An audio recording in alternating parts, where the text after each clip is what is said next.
Hello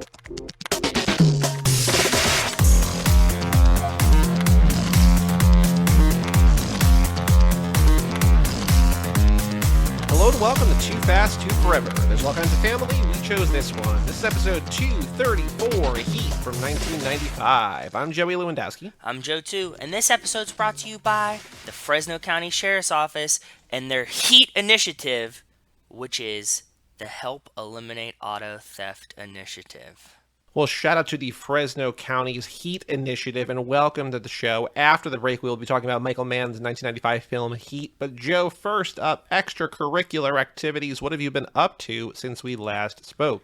I had a really fun-filled weekend as a late birthday gift. Well, like not as a late birthday gift, but as a birthday gift to Rachel. Rachel's parents got her tickets to go see Beetlejuice on Broadway. Mm-hmm. So this weekend we went down to New York City to do that and meet them, and we all went. But the first thing is that I got to eat at one of my favorite restaurants, which is Del Frisco's, which is like a chain steakhouse, but my favorite one. There's one in DC, there's one in Boston, there's one in New York. We get down there, and we're heading into the steakhouse, and they're like, okay, follow us for your table. And it's in the bottom of this building, in Manhattan. We're walking along the glass, and as we make a right, I look and I'm like, Rachel, do you know who's sitting right there? I turn around mid walking, and she's like, who? I'm like, it's Henrik Lundqvist. Ooh, Rangers goalie Henrik Lundqvist. Famous Rangers goalie Henrik Lundqvist. And we sat right next to him, and my chair just faced the side of his face, and he is so handsome that I was very distracted for a large portion of the beginning of my meal. And I'm telling all my friends in my fantasy hockey league that I'm sitting next to Henrik Lundqvist. Rachel's arm distance from him. She could just have reached out and just put her hand on his shoulder. That's how they're sitting catty corner kind of, And I'm telling my friends, and they're like, do you think it's him? I was like, I know it's him. And then Matt saw on his Instagram later that night, he's like, got to perform with Josh Groban at Radio City Music Hall, which is across the street from Del Frisco's. So there you go. Yeah. Wait, what is he performing with Josh Groban? How does that work? I don't know. He had a guitar. He just said he was performing. I guess he plays guitar, and he was on stage with Josh Groban during Josh Groban's concert. So. All right. Interesting. Yeah, kind of weird, but that's what happened. So I was really amped on that. Then we went to go see Beetlejuice on Broadway, which was pretty cool. You were sort of worried, but not entirely worried about it. So yeah, you know that I'm not a big musicaler, and Rachel was really, really amped for it because of the cast and stuff. And I think that it had really cool sets, really cool effects, but I'm not a big musicaler, and I think all the songs kind of sounded similar. So I wasn't very sold on that part of it. And also, I think that's probably true of a lot of musicals, though. I think unless you're into it, I think once you're into it, they sound different. But I think from afar, Lin-Manuel has lots of songs that sound the same. Where I was just when I was watching Encanto, I was like, is this Lin or is this just music that sounds like Lin? It was Lin, but it's just it sounds the same as Moana. It sounds the same as In the Heights. It sounds the same as Hamilton. It's just he's a rhythm and a cadence. And once you're in there, it sounds different. But from afar, it's just oh yeah, that's just what Sondheim sounds like. Or that's just, I know that this is probably offensive to people who like musicals, right? But I think from afar, it's just oh, all rap sounds the same. It's well, not really. But if you don't know what you're talking about, then yes. But if you're in it, you're no, that's trap and that's this and that's that, whatever, right? So 1,000% agree. Yes. I think you hit the nail on the head. I think that's I'm not deep enough to know the nuance, right? So that's part of it. And I also think I realized that I hate the Broadwayification of Broadway, which is what does that mean? The jazz hands, the these kind of goofy Broadway inflections in things. So did you guys watch Hawkeye? Yeah. So Avengers the musical, you're not really thrilled with? No, I fucking loved it, and I would go see that. That sold me. That was weird. Awesome. Okay. I like the goofiness of that. I think that when you see a musical and they adapt it to film, they like kind of tone this down a little bit. Like The Greatest Showman, right? Like it has some of this, but it's not a lot of that. And there's a lot more like storyline and like in between stuff. Whereas like a musical just seems like a vehicle to listen to a CD. You like a vehicle to like to buy it, or just like to listen to it and just stay in that world? Like, do you No, like it do just like you? it's just like one song to another to you're just getting to songs, right? Like you're just going to hit the next song. Oh, gotcha. Okay, You know what I mean? Like it's okay, delivering yeah, that, not like, oh, the songs enhance the experience of the thing. gotcha. Okay, yeah, yeah, yeah. And I think when you do like the like movie versions of things, a lot of times like they add the music in, but there's still like a movie through line in the background, right? So it makes it a little bit different. Either way, it was fun. The sets were like the coolest fucking things I've ever seen in my life. Like the costumes and stuff like that was awesome. It had like a very diverse audience. Like it just seemed like a lot of like people that were like scene kids that that happened to be in like Sure, yeah, like yeah. like Beetlejuice the musical kind of like overlapped perfectly. So I was like, wow, this is a crowd I never thought I would be in before. So that part was cool. But overall, we just had a great weekend, just like, and wandered through the city, came back, and now I'm back to reality. And how about you? What did you do this weekend? So on Thursday, I saw Ambulance, which fits into this lap nicely because it is a heist movie, also starring Isaac Was it good? Gonzalez, Madam M. It was really good. It's long; it's too long, but other than that, Okay. it's great. If you're in the mood for because on the Patreon episode, the bonus episode for Four Brothers, Mark Hoffmeyer was talking about doing all this prep leading up to Michael Bay, his new release, and watching all of his movies for Explosions, which is out. We've Yes. retweeted that, so if you have not looked at that yet, go look at that. But it's great. I think along with The Rock and Pain and Gain, it's probably his best movie. I think Jake Gyllenhaal's great, Yahya is great, and again Isaac Gonzalez, who plays Madame M. Magdalena in Hobbs and Shaw, is in it as well. She's like the third build star. So really good, really worth seeing. Not the best movie I saw on the weekend, but I'll get to that in a second. But that was a lot of fun on Thursday night. I think that also bombed at the box office. Like nobody was at my thing. Like Sonic did well. I did not see Sonic, but like My Sonic did well buddy at the did. And box office. my buddy did, and he said it was awesome. He said he liked it almost better than the first one. You didn't see it though, or you did? Sorry. No, I'm gonna see it eventually. Like I saw the first one in theaters, and then I was like, I'm gonna really like the second one because this is setting up a second movie that I'm really gonna like. And then I'm just like, I don't need to see this movie. Like I've been on a kick of like only watching like great movies. I'm like, this is just better. Like I know it's like how normal people watch things, but like I'm like, I don't need to see Sonic 2 in theaters just because I can see Sonic 2 in theaters.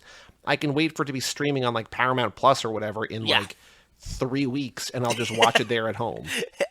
I'm really excited for it, but I also am not super jonesed. Like, I want to see it in theaters, but not bad enough that I'm like, I'm gonna get my ass off this couch and go to the theater to go see Well, yeah, it. because like it's also it's connected to the show because Idris plays Knuckles, but like I'm at a point right now where like all my free time in terms of like pop culture stuff, I'm like, do I want to see this or whatever, or do I want to just play Elden Ring? And it's just like I want to play Elden Ring. Like that's all I want to do.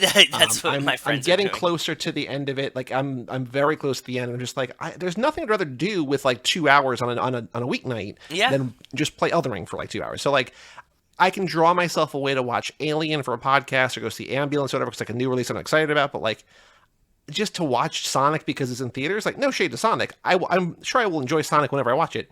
Now's not the time. Sonic, we can wait. Like I'll get to you. Yep. We'll get there. Yeah, it's not going anywhere. Like you'll get it on streaming, so it'll be fine. Then speaking of Elden Ring, on Friday night I grabbed beers with Dan the Duke Hayden, patron of the show, friend of the show. I went Shout to out college at Dan. Duke. Yeah. And so we met up in Montclair, which is sort of halfway between where we live, and we went to this kind of divey bar. And it wasn't even like a dive bar, it was just like an Irish pub or whatever. And they dropped the check and like we each had like 3 or 4 beers and it was like $30. I was like, wait, what? Like I was so Okay. just which I know that for maybe other people in other places or whatever, that's, a normal amount of money. But I was just like, I was expecting, because it wasn't like a dive. It was just like $2.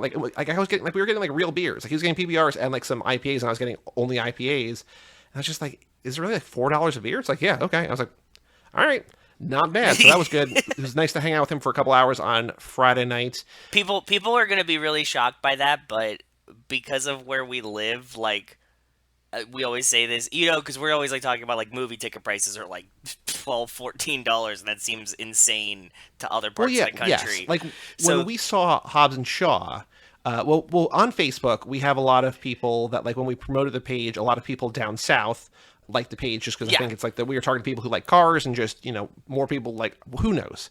But a lot of people were like in Alabama, they're like, how much is the movie ticket? We're like, oh yeah, like it's $16 in IMAX, whatever. They're like, what? Well, yeah, it's just, that's what it is. I mean, it's That, not like good. but that's just where we live, and that's just how it works sometimes. Like, that's, Yeah. yeah. So again, I know that like it might not be anyway, fun to hang out with Duke. Then I came home and watched the finale of Severance. Did you guys watch the finale of Severance or We no? did watch the finale of Severance, So and maybe we'll talk about that a little bit here, spoiler in a little bit, unless you want to say something spoiler free right now first. no, we were just really, really amped with how it ended, the whole show, how it went, Yeah. how it ended, everything. So yeah, I'm down. So we'll talk about that in a little bit. Then on Saturday morning, I went to the movie theater and saw Everything Everywhere All at Once, the Michelle Yeoh multiverse movie. Have you heard about this? This is like Wasn't Mark just talking about it with us? maybe, possibly. I mean, it's the kind of movie that everybody's talking about. It is the highest rated movie ever on Letterboxd. Jesus, okay. It's got like a 4.6 or something. It's incredible. It's so good. It's made by the Daniels who did Swiss Army Man, and they did like the short film called Interesting Ball, and they did like the Turn Down for What music video. Like they're very visually inventive directors. Movie is great. It's doing incredibly well for like the limited screens. I think it's opening wider this weekend, but I highly, highly, highly recommend Everything Everywhere All at Once because it's like, in a year where multiverses are everywhere in different ways. Yeah. This is just it's so good. It's better than the Marvel multiverse. No shade to Marvel because I love that too. And then last night, the resident historian Mike Manzi and I got a early access to go see So cool. the new Nicolas Cage movie, The Unbearable Weight of Massive Talent, which Is that the one where it's the one where he plays himself. plays himself and the guy wants to pay him $1 million to hang out or something, right? Yes, correct. Okay, Yep. cool. Pedro Pascal, who is the Mandalorian, he's the Viper from Game of Thrones. He was in Narcos. He pays Cage $1 million to like come to his island and like hang out with him for a while. Yeah. Yeah, yeah. I think it's in some theaters, like indie theaters and stuff this weekend, and I think it's everywhere next week.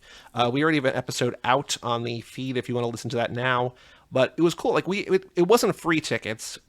It was still kind of a perk because they reached out to us. They're like, hey, we hear that you're a New Jersey-based Nicolas Cage podcast. We would love to invite you to our thing. We're like, yeah, that's awesome. So, again, it would have been nice if they're like, hey, here's 2 tickets. Talk about us in your show or whatever. But it's like, it was just nice to be thought of and asked and be like, hey, it was nice targeted marketing toward us. And I was like, this is really cool. They were like, if you want to record a podcast here, you can. We're like, well, and then Mike just, because Mike is 85 years old, is just like, I'm kind of tired. I'm like, yeah, we'll just do it tomorrow. It's fine. But there was a Q&A with the director there, which was awesome. That's cool. The movie was great. I was so worried about this because it just seems like it's just, Nick Cage, the meme, the movie, but like, That's what you it said. works, man. Yeah, It's really good. I was nervous about it for you because I know your feelings on it like that, but also it seemed kind of tongue in cheek and fun. So I'm glad that it was good because it looks fun. It looks like something I'm gonna watch eventually. But Yeah. It somehow makes fun of him in ways and like embraces him in ways and like it just kind of does everything that you want it to do. So really well done. Shout out to Tom Gormican so the director was there. I asked him a quick question. This was I told the story briefly on the Cage Club episode, but it was kind of annoying that like at one point Cage is on the island with Pedro Pascal, and Pedro Pascal brings him to this like sort of like little hallway, sort of like trophy room of all these like Nicolas Cage props. yeah, right? this Just, is like, in the proof. trailer. Yeah. Okay. Okay. And so they point out a couple different things. They're like, this is from this movie, this is from this movie. And so there were other things that, the room was filled with things. And like Mike and I are like, oh, that's that, whatever, right?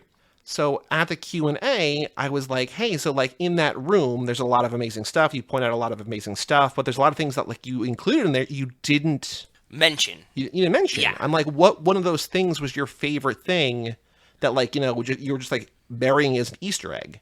And he starts to answer a thing that was like my favorite little thing that I caught too. But then the moderator like misinterpreted the question and like asked a different question. I'm like, no, man, like he was answering my question. Like, let me hear what he has to say.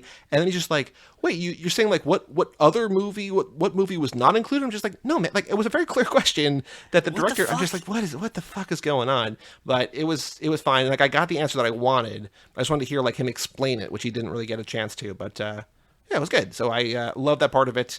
And like I've been tweeting, and I won't spoil this, but there is a thing in the movie that is directly referenced that I applauded in the theater and I loved absolutely so much.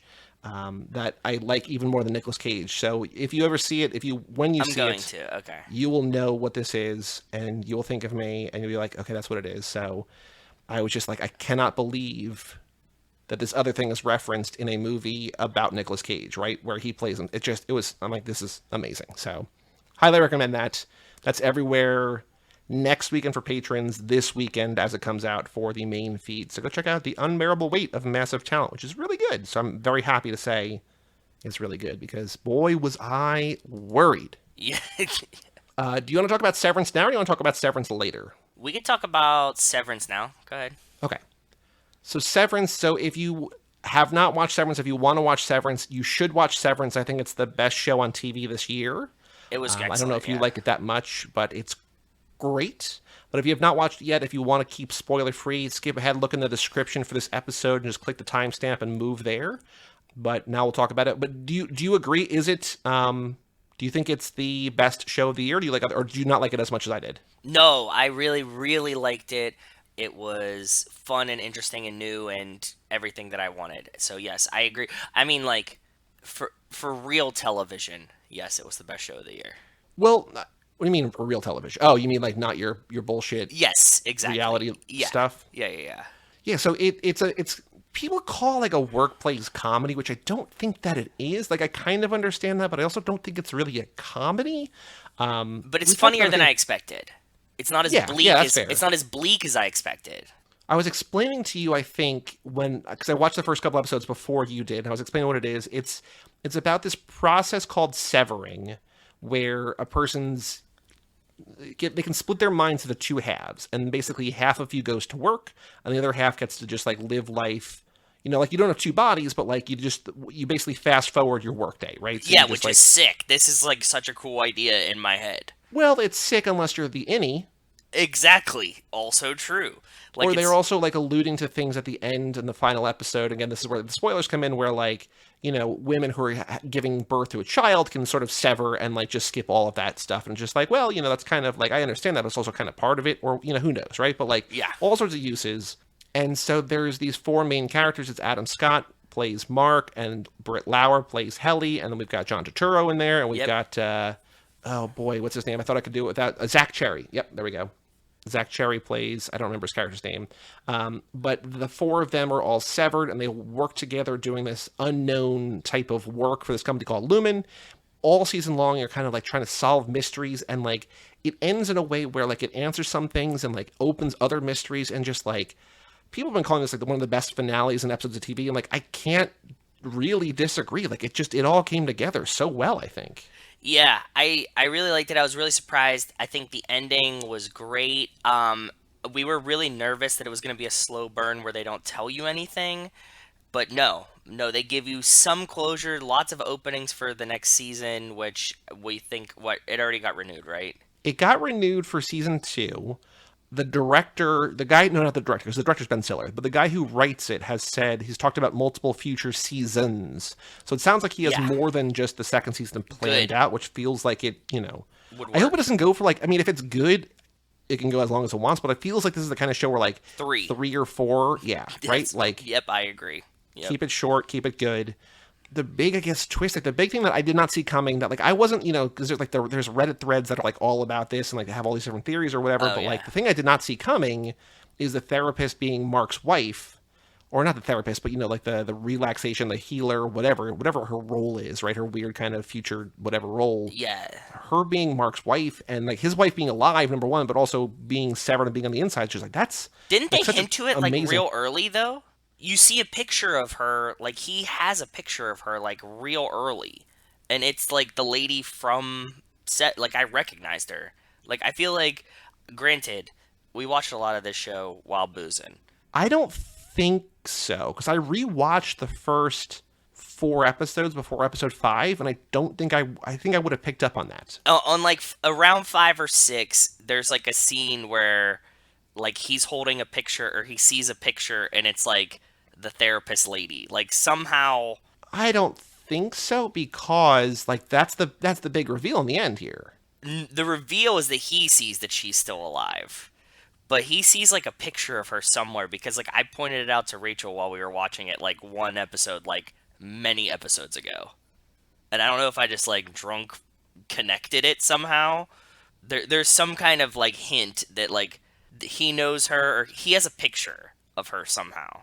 The one who discovers it is so like the Audi version knows who she is because that was his wife who supposedly died, but the Innie version has no idea they were married. Yes, And yes, so yes, yes. that's That. the version of him in the end because at the the end of Yes. the 8th episode they all wake themselves up or That's however you what want I'm to say it, saying. right? Yeah, the Audi version like finds a picture like is like, "Oh, my wife," and like is holding up a picture and I'm like, "Oh shit, it's the fucking lady from the inside." I might be wrong, but I feel like that would have ruined the reveal. Like I would have seen that, and like I'm not half watching this, and I'm not like putting you on blast for boozing or whatever, right? But Yeah, like yeah, yeah, you're good. I'm just saying like it's there was something about like her that existed that gave you a hint that like she was connected well, somehow. if that's the case, like that's what's nice about the show is that there are genuine surprises, but there's also things that like it builds mystery in a way that's believable. Like you can pick up on things and be like, okay, I saw that coming. Like it was clear from the beginning that like you might not have realized that like Helly is like an Egan, even though they kind of hint at it or whatever. But like I you can tell that didn't. she's someone I didn't because at like when she all. gets severed, the guy is like,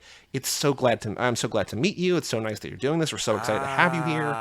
So Ah, she's like someone of note.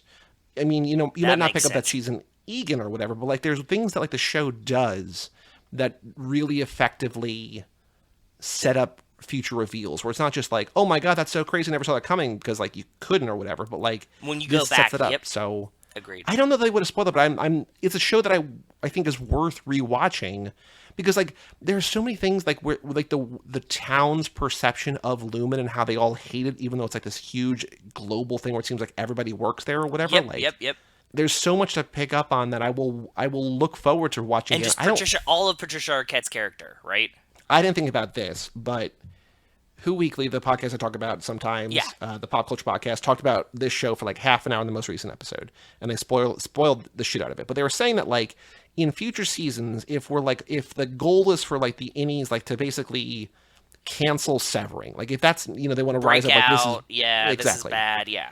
that they're going to need some help, right? And so like it seems to be set up the fact that like it's going to be Patricia Arquette because she's the one that we know about, blah blah blah. Got But it also fired or got seems kicked like out. Yeah. yes, it seems like more because she's like so cultishly devoted, like she's got like that shrine in her apartment. And they were saying that like it could be the other guy, The security guard. yeah, the guy who like welcomes them and like Yeah, is like the yeah. face because he's inside and outside too. And like he screws up in a big way, and it seems like if he gets in trouble, he might be more inclined to like go against Lumen or whatever. Yep. I don't know. Milchick is his name, Milchick. Yep.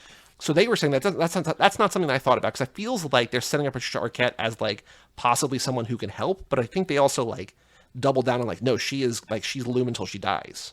Yeah, I think that she's fully committed and like cult brainwashed kind of. So I don't see them like teaming up with her unless she's like I need to bring it down because I'm not there or like this is the mission has changed type you know what I mean? Like like this isn't the original vision of the founder type situation. Right. I don't know. I haven't thought about it too much because I this feels like a show that I like letting lead me. Sure. Yeah. Yeah.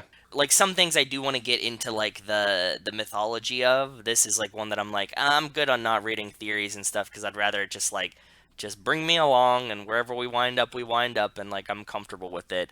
I like where it goes. So but yeah, it'll be interesting. I'm curious. So they've greenlit season 2. I don't know. I mean, that'll probably be like more than a year from now. Who knows? But like, at least we're back in the thing where it's not like, oh, we need to like wait till we're able to make new episodes or whatever. Yeah, Like, people are just making things now. They just have to write them and whatever. So yeah, it seems like the writer knows what he wants to write. It's just a matter of getting it made. So hopefully, about a year or so, we'll have season 2. But like, again, I don't know if you're listening to this without having watched it, but even with knowing the spoilers, like the show's just so well done and it looks beautiful. I don't even And think we like really it's spoiled too much, to be honest. It's like it's too, yeah. I mean, like I guess we spoiled some of the end, but the tension in the last episode, like the race against the clock type situation, was yeah. really, really stressful in a great way. Like in the way it's meant to be.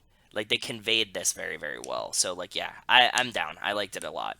So if you don't have Apple, like there's enough I think now on Apple TV Plus to merit a subscription. Like there's Ted Lasso, which I love, that I think you love too, and Yep. like Pachinko I've heard really good things about, and there's this new like spy show that's apparently pretty good. There's a bunch of movies, like Coda's on there, and so Yep. like there's a lot out there that like is worth checking out, I think. So like Apple TV Plus, not necessarily the most popular one, but we've said on here just like find a streaming platform that has the things you want to see, and like there's a lot of good stuff on there, man. So, not a shill for Apple, but like I think the hit rate is higher on there than a lot of other platforms. I think there's just like a lot of There's really not, good stuff yeah, because that looks and feels expensive in like in a good way. yeah, that, and I think you're right. I think that like Netflix makes a ton of shit, right? Like, so you just have like a ton of content. That's like the Yeah, South Park episode that's just like, "Hi, Netflix, your show has been greenlit." You know what I mean? Like when you call them, like that's the right. first thing you Yep. get. You're right. I do think that like it's more well curated.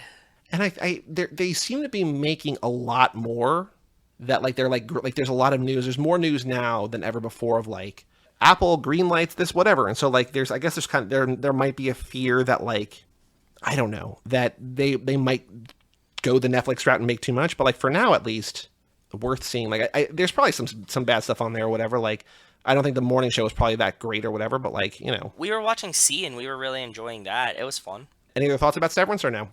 No, but you reminded me that we started, which I'm sure you've heard of if you're listening to Who Weekly, the show The Ultimatum. Because this season, okay, so there's been a new season of Temptation Island, and it kind of sucks.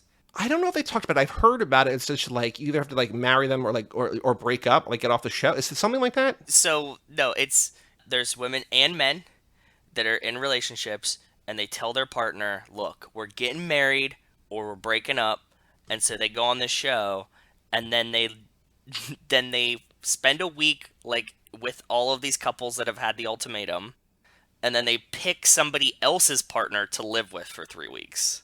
That just seems dumb.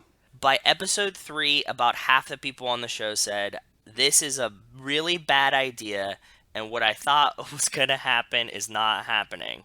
Which is like, I wanted them to come in and be like, "I'm so sorry, I will marry you immediately." And like, obviously, that's not how this goes. When you, Well, it feels just like the idea of an ultimatum in any relationship is a bad idea. hey man, And then to be like, hey, here's a couple that are ostensibly because they're on TV attractive, just like us, and they're also like in a situation where the relationship's not necessarily the best. yep, yep, Let's just see what happens. keep going. It goes exactly how you'd imagine it goes for a lot of it. But anyways, it was really fun and like exciting. And actually, in that one too, there was like some couples that wind up together that you don't expect, and couples that break up that you don't expect, and all kinds of weird situations happening. But it was a really fun show because all those people were just insane. So Sure. it was fun to watch. So Temptation Island this season sucks, but Ultimatum gave me my juice that I wanted for in this, breaking up relationships on TV live need that I have. I got you. There was something else I wanted to. Oh, there's what's the name of it? Old Enough. Have you heard of Old Enough? No, what is this? Because it sounds like it could be really creepy. No, it's a Japanese show Okay. where Also it's sounds apparently creepy it's still. from 30 years ago maybe. I thought it was maybe new. I don't know. Maybe they're new episodes, but it's basically like where like kids, it's not the dating thing, but it's just like a reality show where it's like when in Japanese culture they decide that you're old enough to do like your first job. Like they just send like this 2-year-old girl to like get food from the grocery store, and like it just follows them around. So like there's a bunch of kids like acting like grown-ups kind of because they're like you're old enough to do this, and like apparently the entire show is just them running errands and stuff like that. But like they're just kids. Like Is oh it here, wholesome, I guess? I guess so. I don't know. Recent viral sensation on Netflix, but it's been a phenomenon in Japan for 30 years.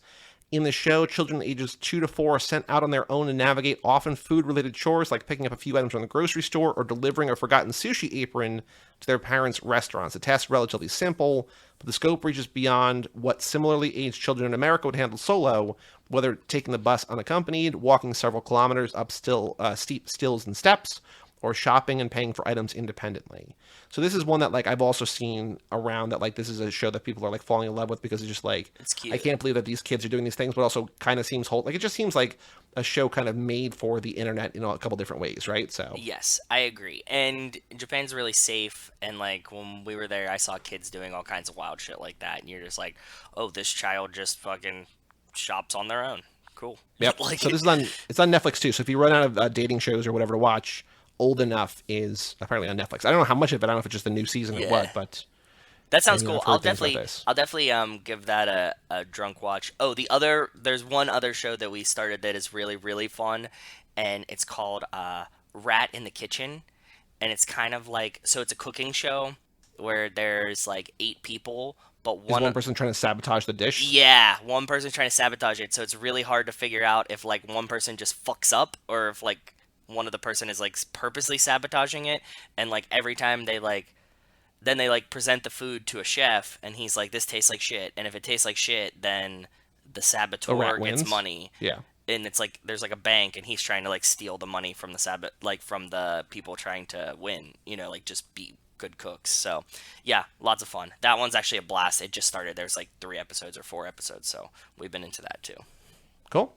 We have a Patreon page on the show, toofast2forever.com. Shout out to Cassie Wilson, Ben Milliman, Nick Burris, Alex Elnanen, Justin Kleiman, Brian Rodriguez of High School Slumber Ooh. Party, Haley Gerbies, Wes Hampton, Jerry Robinson, Dan the Duke, Hayden, Renato DiDonato, Michael McGann, Lane Middleton, Lindsay Lewandowski, Nate Milton of the Kings of Sport, Jason Rainey, and Jessica Collins, a.k.a. Montez. Thank you all for supporting the $5 a month level or above. I was talking to Haley. Haley got in her patron pick for this lap, so I'm not going to tell you what that is yet, Ooh. but it's going to be part of a broader theme.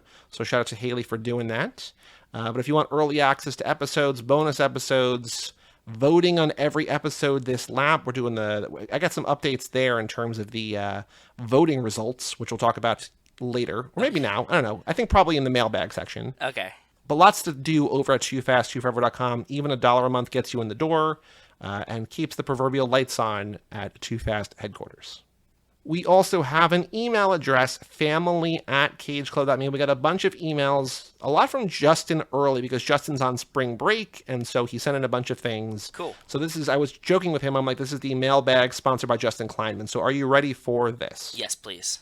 It says, wasn't planning on having a spring break, but since we're all sick again, looks like I'm off. Oh, right, spring break is like he has code for the third time, right? Like, I think he talked about that here, right? Just poor rotten, Justin. Miserable luck. Terrible. Third COVID. Says, sign up for Paramount Plus for the free trial week to binge Detroiters. He said, how did that get canceled? Did you watch Detroiters or no? No, Do you know about Detroiters? No, I don't know what it is. It's Sam Richardson from Veep and Tim Robinson from I Think You Should Leave. It was the show that they did before I Think You Should Leave and before he kind of really broke out on Veep, I think, or as he was breaking out on Veep. But they run an advertising campaign for small businesses in Detroit, and it's wonderful. It's so good. Okay. Comedy, yeah. Yeah, for sure, yes. Okay. He said how that gets canceled. And we also watched Wrath of Man with Statham. It wasn't great, but it was what I was expecting. Says it can slide right into the ranks of Wild Card, Blitz, Parker, Safe, Revolver, etc. All movies of his I've seen, but don't remember. They all involve revenge or protecting someone while never explaining why he has an accent while no one else does. Very good point, yeah. It's a pretty good genre of Statham. A lot of different actors, right? Of Statham, of Schwarzenegger, just like, why does that guy sound like he's from Austria, but like is like... Plays like, LA native. Yes. Says, I introduced Hank to the Blues Brothers and plan on watching Every Which Way But Loose today. Hopefully I can figure out a lap to work that movie into. Probably have to wait for the Fast Four iguana-inspired Pets in Trucks lap. Patreon Nick should guest host that whole lap. Our resident truck driver, Nick Burrs, yeah. That's very true, yeah. Great to hear Michelle, because Michelle is his friend. Great to hear Michelle on Hobbs and Shaw, and can't wait for the upcoming Purge cast, the Purge podcast. I have lots of thoughts to share for you. We were joking about, how they go see the Purge movies, and, we'll start to start that, but, we're not doing that, but... I do love Purge movies. I really, really do. They're, super, super fun for us. We get really excited when a new one comes out. Joe, we need to work on that Spanish speaking. You bailed on that too fast minute phone call way too fast. Surely, when the boatyard guy answered the phone in Spanish, you could have said, "Hablas inglés, por favor?" Well, I mean, I could have, but I'm also...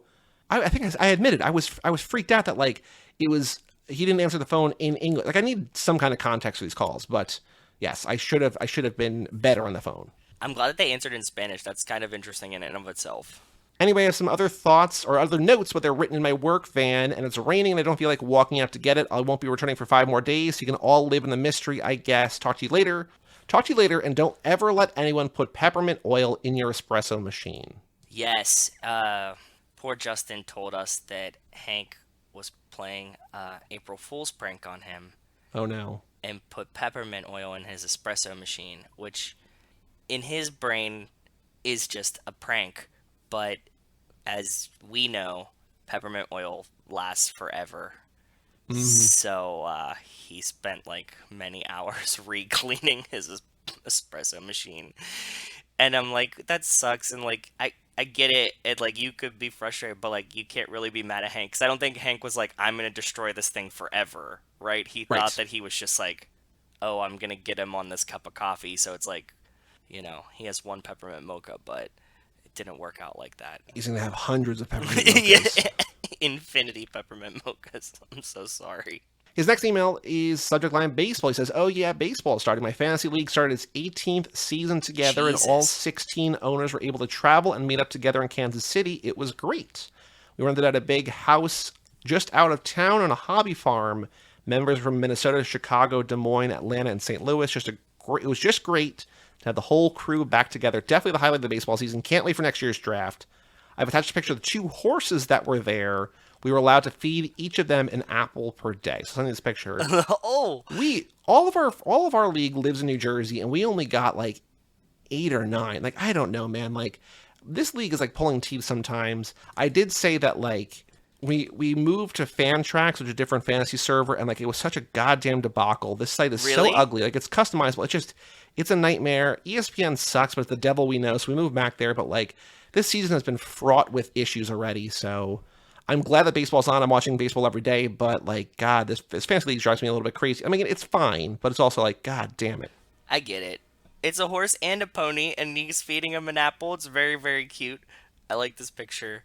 And yeah, the draft is fun. We've never done a draft in person. We're gonna do an end of season trophy handoff that is a surprise in a couple weeks for our fantasy hockey league. But on a long enough timeline, this is just like the same kind of reasons that we do this, right? It's just like you get to talk to your friends more Sure. often Yeah. than you would with like some kind of theme, right? Mm-hmm. Yeah, I love the idea of it, and that's really cool that you guys all got to meet up and hang out. Then he says, "I almost forgot. This is a separate email. I almost forgot. Hank and I were watching an episode of the original Wonder Years yesterday because there's the reboot on now. The original Wonder Years. Okay. Fred Savage is sitting in the kitchen. What's hanging on the wall behind him? A giant fork and spoon. That's Really? all. Yeah. That's awesome. So thank you, Justin. Justin comments on some Patreon posts later, so we'll get back to that. But we got we got a note sent to our. So we get 2. I don't often get these, but sometimes we get emails from Facebook saying we got a note to your Facebook page, Too Fast, Too Forever, A the Fast and Furious note. podcast. Okay, weird. And so one I sent you and Rachel, I was like, I don't even know where to begin with this. Like, clearly it was about like family issues or something. I'm just like, this is not. What are you talking about? Like, you completely misread the entire. Like, it was like spam, but it was like not even like effective spam. It was just like whatever. Yeah. But this is from a guy named Caden Lutz. He says, and this is all the promo I'm going to do for this guy because I don't know anything about it. But if you're interested in this, I will connect you with him via email. Hi, I was wondering if you'd be interested in working with me because I have some replica Fast and Furious movie props I want to sell. So not the real things, but replica props, I guess. Okay. We could work something out as a percentage of the profits. I'm sure if you're willing and interested to take a look, email me back and let me know. Well, Caden, not going to. But if you want some replica movie props, I guess, find Caden Lutz on the internet. So Interesting. Yeah. I was like, this is kind of cool. And I was like, wait, replica? What? We know that buying real movie props requires way too much information, so this is actually maybe a better thing. What do you mean? When you wanted to get Pam's kids Oh, right. Yes, thing, yes, and yes, it needed yes, like yes. your passport number or something wild like that. Yeah, we were trying to buy because they had Dirty Grandpa, I think, props. Props. They're like we're selling stuff from, and like they were like relative. Like, they were like, it was more than it should have been for like a mug, but like a mug from the movie that's like a joke in the movie that Jason Mantzoukas. It was like $30 or $40. We're like, oh, that's not crazy. It'd be cool to have like the mug that says Pam's Kids. And yeah, like the amount of information they needed, I was just like, no, I'm good. It literally required driver's license numbers. Like I specifically remember that. It was like, "What's your driver's license?" I was like, "Too much." Too much information. Okay. Justin then says, yep, another email. He says, I really should have put all these in one email. Doesn't really matter, bud. You're okay. Go ahead. He asks a question that we asked on the episode, where is Han in 1F, 1F? Well, we know where he is. He's in Southern California with Earl and the rest of the Better Luck Tomorrow crew. Well, that's very true. He's Very good driving that point. classic Mustang. He clearly has an interest in cool cars, but they aren't a racing crew. They could be part of the scene for the cars and women, or I could see a scenario where they have found a way to either move the stolen goods or launder the money for Dom's crew. Whatever it is, we know that the Better Luck Tomorrow crew is very smart, so they undoubtedly found an angle to work with Dom and the family. I can't believe we just completely spaced on the fact that, like, we know definitively where he is in this movie. Yeah, he's in high school in California, so he's like not far from them. They could definitely be running in the same circle. You know what I mean? Like, Yeah.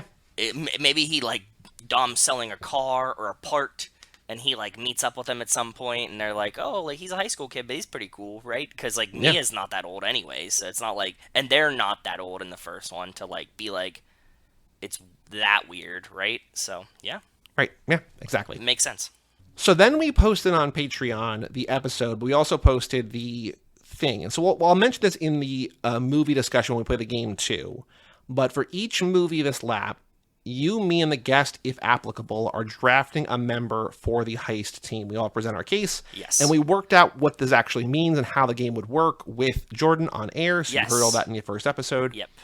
I posted on the Patreon page, who do you think deserves to be part of the crew? And it was Jesse, nominated by Jordan. Yes. Letty, nominated by me. Yes. And Vince, nominated by you. So Yes. before I reveal the results, here are some of the comments on the post. Please. Justin first says, good thing you can change your vote because I was team Jesse, but Joe convinced me by the time it was over. For my money, I want F6 Letty. The memory loss makes her more ruthless and equipped for the job. Badass driving in the subway tunnel fight.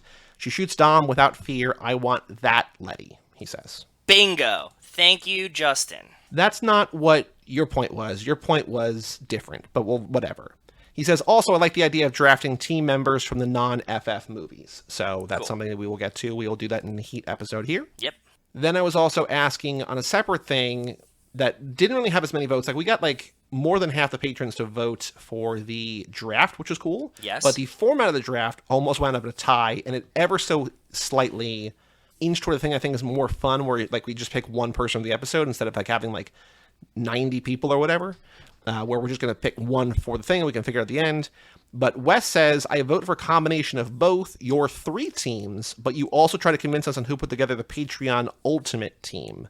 That seems like a lot of stuff, but maybe. I don't know. I mean, hey, when we get to the recap relab, we can figure it out there, right? True. We will. I'm keeping notes. We have all the things written down, so Cool. Okay. whatever.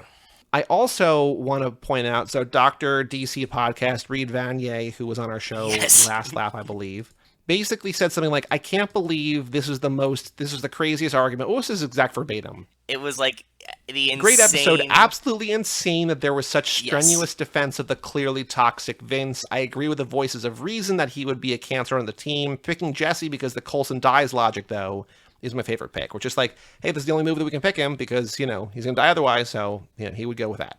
I argue that doesn't make the best heist team, but sure. Go ahead. Well, no, but I think it's a funny idea as opposed to just like, oh, yeah, he's whatever. I'm not going to have the same argument we just had in the last episode. We're not having this argument again. I know. I was saying, I think the best argument is like if you need someone to die, you send in Jesse because like him getting shot gives you the like one last run. Well, that's what I said on the boost. episode. That was my idea. No, I'm saying, but like that is a better argument than Jesse dies in the first movie, so you have to pick him because he dies in the first Right, yeah, movie. no, he's like the team mascot in a way, right? Like everybody loves him. So Yes. if he dies, when he dies. That at least makes sense to me. You're like, okay, like he's gonna get shot early in the movie, but like they'll run it back for him. So then there was some dialogue on Twitter about who Brie Larson is playing, because spoiler alert for the news segment, Brie Larson officially, we had heard that she, might be in it or whatever, but Brie Larson officially in F10. She Dom pulled a Helen welcomed her Mirren. again, welcomed her. She pulled the Helen Mirren. She was on some other show. I think it was like Jimmy. I don't know. I'm gonna say Jimmy Kimmel. I don't know if that's true or not. But she was on something, and they were like, "What movie do you want to be in?" And she was like, "Fast and Furious." And so they got her. Yep.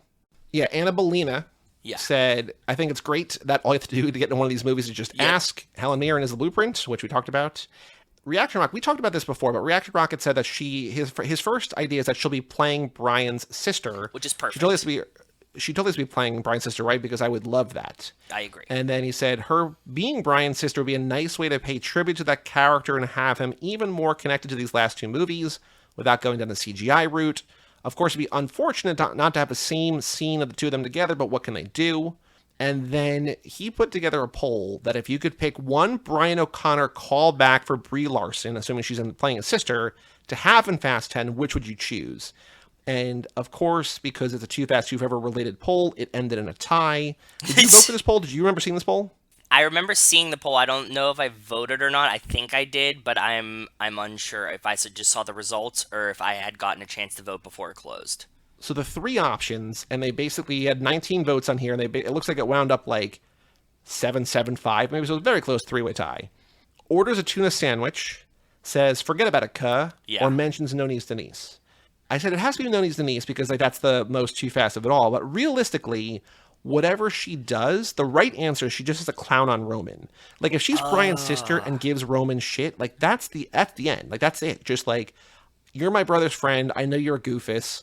Like, I'm not going to let you get away with it. Like, he's not around right now, but, like, I'm going to make sure that, like, you don't get too big for your britches or whatever. I'm going to make you less than. Because, like, that just feels like the most Brian thing. She needs to come in and Roman's like, hi, like, nice to meet you. I'm, like, really good friends with your brother. And she's like, yeah, he told me about that big-ass forehead. You know what I mean? Like, like something like that, and that's perfect. Yes, but I absolutely agree. And when you said it, that's what I thought in my head. Yep.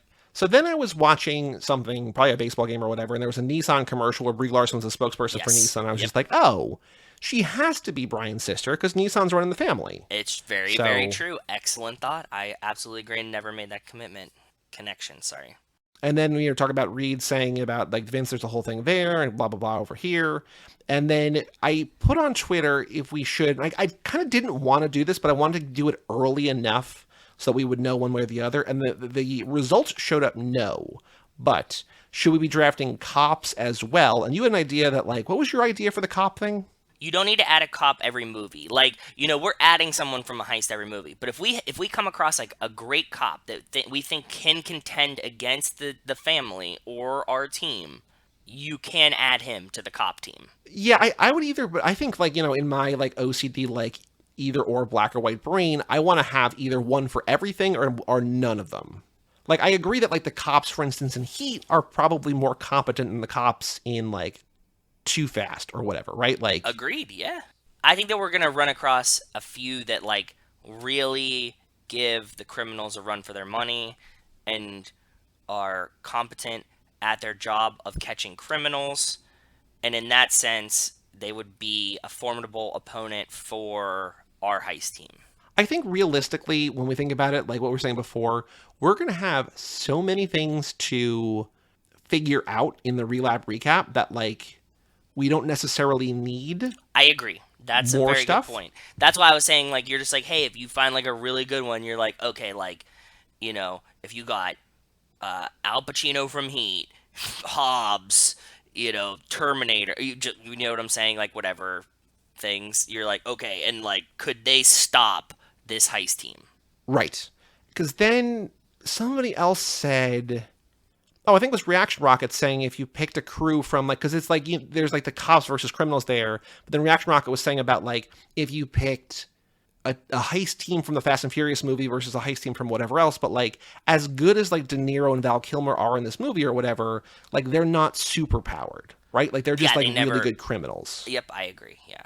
And so I think that, like, you're going to have to balance that. Like, I think that easily, just because of the way, the nature of how these movies have become, the Fast and Furious family would just win because, like, that's just what they do. Like, yeah, unless we draft, like somebody, like, unless we were watching, like, a Marvel movie and we get, like, an actual superhero to be part of, like yes. Doctor Strange stealing something, right? You're like, okay, cool. Well, he can, like, turn back time. Spoiler, we're not doing any Marvel movies this lap. Exactly. So, like, I agree. I think that, like, unless you get, like, somebody like that's like, oh, they can just draw portals and just, like, put their hand through the wall and steal it. You're like, okay, well, like, they'd probably be able to heist this. Right. Most heist movies end with the criminals dying. Like, very few end with them getting away. Like, there's kind of like a formula, like, you know, crime doesn't pay is essentially it looks cool as hell, but, like, usually going to get killed, right? And so, like, none of the family gets killed. Like, they get away with every job. So, like, there's, like, it's not fair. And, it's, you know, it's fun. Like, it's fun for our purposes, but, like, they would wipe the floor with, like, De Niro and Val Kilmer just because, like, they can drive and shoot and do everything better just because, like, there's literal super superheroes. Hackers. Yeah, everything. Yep, I get it. So I think that was all the Twitter interactions. And we have one more email, though. Okay. From Alex Ellen saying subject line. Oh, actually, no, hold on. Before we get there, we'll go back to the results of the poll. So we have the winner of the first one with 50% of the votes, my nomination of Letty, which I understand that, like, the point I made, the best point in my defense of Letty, I didn't even make on the episode. I wrote in the description. I told you after the fact. Yep. But she's a precision driver. She drives under the truck. But there was enough either, skepticism of the other ones, or I made a good enough point, or people just like Letty enough, whatever the reason. Our nomination... People just like Letty enough is what the answer is, but yes. Probably. Yeah. Our pick for the first movie, though, is Leticia Ortiz, Letty Ortiz. No, that's their pick for the first movie. That's not my pick for the first movie. Well, no, because what we decided based on the Patreon we didn't decide poll, shit. You decided. I'm saying the patrons decided the thing. Okay, so the patrons decided something. I'm keeping my own heist team, like I said I would, and I'm gonna have my own heist team. That's fine. You're a condescension to the people who are generous enough to give us their money. I have nothing with that. I just don't trust people voting on stuff. That's what I don't trust anybody voting on anything. What the patrons decided was that they're going to pick one team, and we're going to, in the relap recap, create a team out of that massive team. So if you want to keep your own notes, if you want to actually do your homework this lap and keep your own notes of your team, by all means, I can do have that. the relap recap of your dreams. I can do that. But what we're collectively doing is you picking guys are one doing. member. No. You and I. What you're the co-host of the show. Doing is using the patron team. Don't be an asshole about this. I'm not, but I want my own team. I think I'm going to make a really good team. Like, I'm actually stoked to make my own team. And you're going to make a team full of assholes who don't get along. That get shit and are done. going to murder each other. That's fine. I just need to get the heist done. That's it. Boy, oh boy. I'm perfectly fine with them killing each other, killing cops, anything. I'm trying to pull off a successful heist. Like I said, that's fine. I applaud you guys. You guys can vote and have Letty from the first movie. I'm just telling you, when she comes up against my Letty from 6, shit's gonna break bad. You're not gonna even pick Letty from 6. We're gonna get there. Whatever, it's fine. Anyway, last email. Dom is the original Brian, says Alex. Okay. Johnny Tran is the real true pick to start a heist team with. He's more established than the Torettos. He's got more family strength behind him, and he looks better in a tank top than Dom and Vince. He and Dom had a partnership. Dom banged his sister, and he let Dom live. Brian is just a domed Dom, like Dom domed Johnny. I think Johnny Tran is a really good pick, actually. I do like Johnny Tran, too. My hesitation there was that he ends the movie dead. He ends the movie dead, which is, okay, yes, I get that, but also I guess I have two picks, because I don't want to pick the same person as you for Heat, and both of my picks do not make it through Heat, so I don't know, right? I don't know. Yeah, I have 2 picks for Heat as well.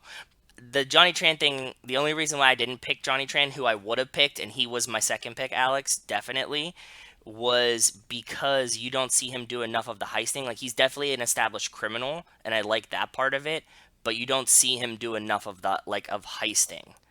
So that's why I was like, oh, tangible, like, actual things we see Vince accomplish, like, overshadow what Johnny Tran does, just because we don't see it. That was my only problem with it. But yeah, Johnny Tran was my second pick. He's really good, I think too. The reason I didn't do Johnny Tran was simply because he ends the movie dead. Like, I think that's the only reason I didn't pick him. So it's a good point. You make a good point. Alex makes a good point. Yep. Johnny Tran is a solid, viable option. I think so.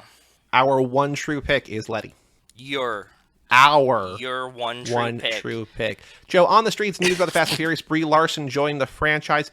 F10 release date, I was just reminding myself, F10 release date, May 19th of next year. So we're just like 13 months away right now. That's actually a lot of fun. I didn't even factor that in. Yeah. It's closer than I thought. Same. Much closer than I thought. Like, I think it was originally supposed to be, maybe it was, I don't know. I can't keep this straight anymore because, like, everything changes all the time. Yep. 5/19/23.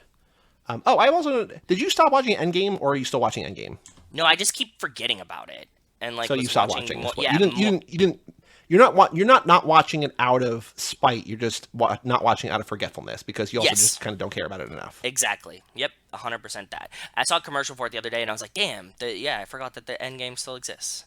But speaking of TV that we are watching, Young Rock Season 2, Episode 5. Yeah. What business? ? And there's a line in here. This is about college-age Dewey becoming a wrestler, sort of starting his career there. Yep.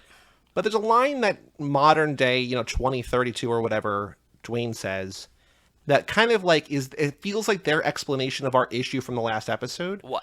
where he says, if people think my actions aren't presidential, they haven't been paying attention to the whole campaign. I'm like, what does that mean?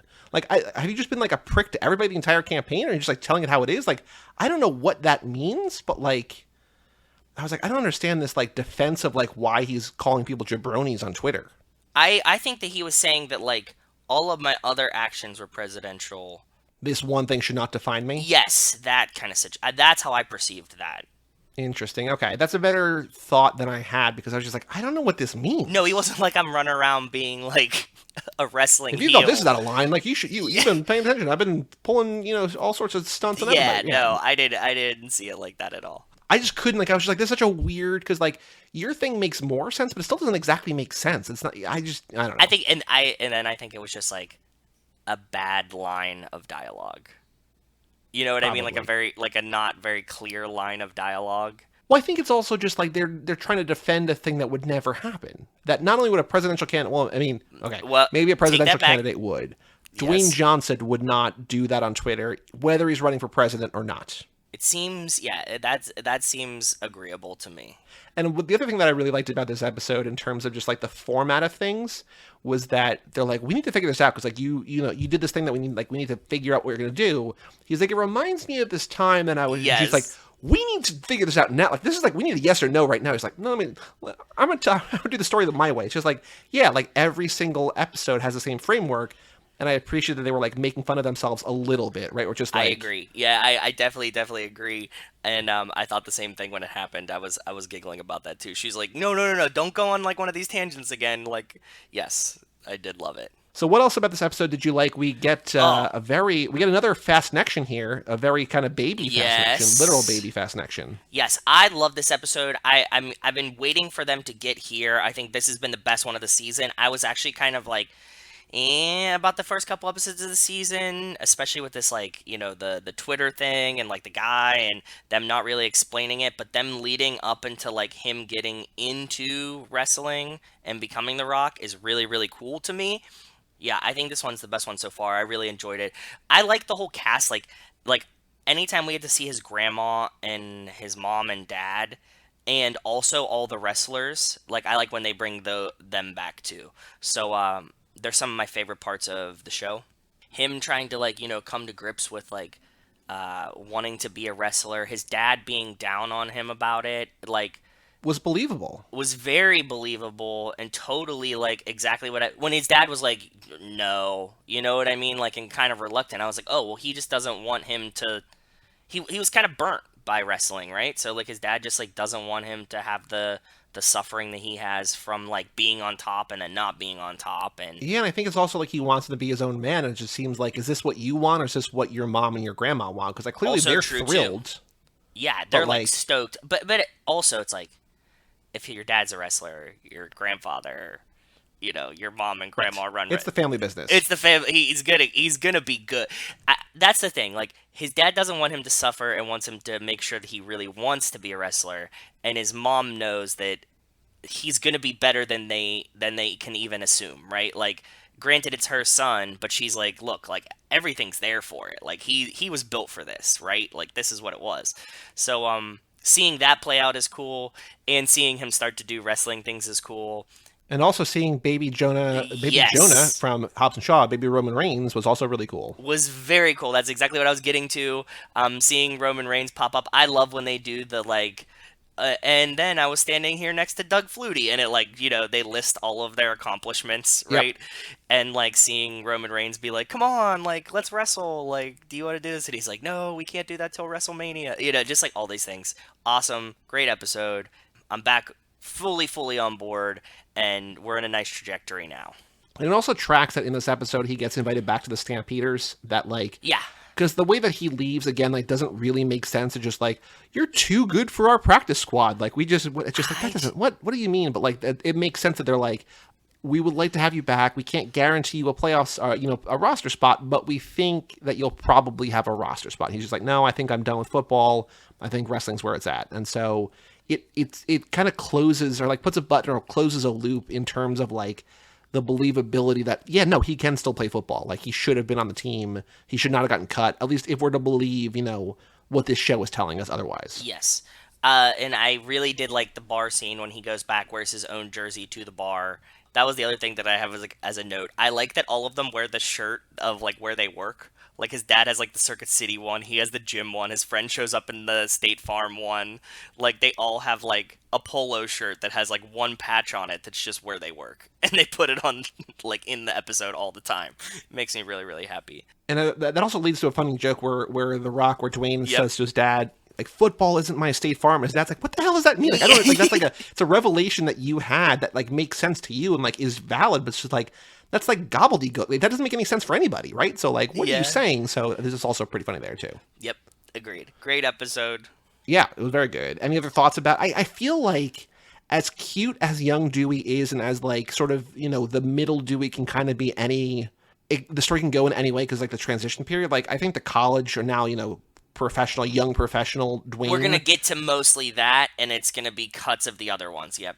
Yeah, and I think that's always just gonna be like the most interesting. And the actor's great too. That plays Yeah. like the college Dewey. Like he's awesome. So Was he hurt? Like, because at one point, he's training with his dad, and his dad is like, taking punches, and like, yeah. he's trying to impress the guy who eventually at the end of the episode is like, Vince McMahon wants to take a look at you, whatever. Yep. But like, his dad is like grimacing. Is she just like, is Dwayne hurting him, or is she just like aching from years of wrestling, or like, what did you? Because did you see him like grimacing Yeah. as he like steps away? Like, what was that about? I think that Dwayne wasn't as good of a wrestler as his Like, dad he wasn't was actually selling. pulling his punches or whatever. Yeah, his dad was selling for him and also pretending like he wasn't actually getting hit, which he shouldn't do, right?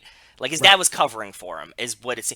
On top of, he's a little bit older and like beat up and stuff. But to me, it seemed mostly like his dad was covering for him to be like, oh, look at how good he's doing. He didn't even hurt me, even though it looks like he hurt me, but he really did hurt him. Gotcha. Okay. Yeah. Fair enough. That's kind of what I did. That was the impression that I got, but I wasn't sure. Because he like sold away from the dude to like make sure that like he didn't see it, Yes. Exactly.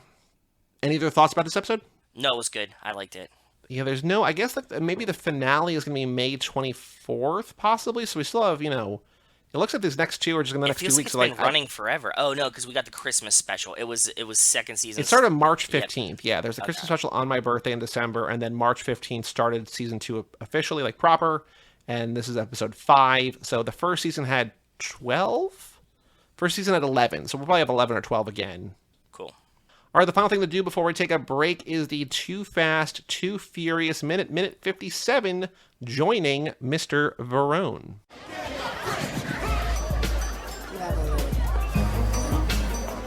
Is there anything I can get for you, Mr. Verone? Just tell him to come join me.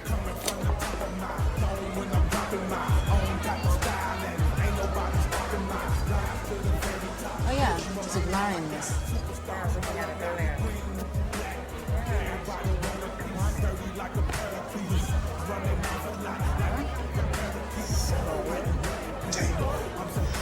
I wasn't about to give it to you. Good.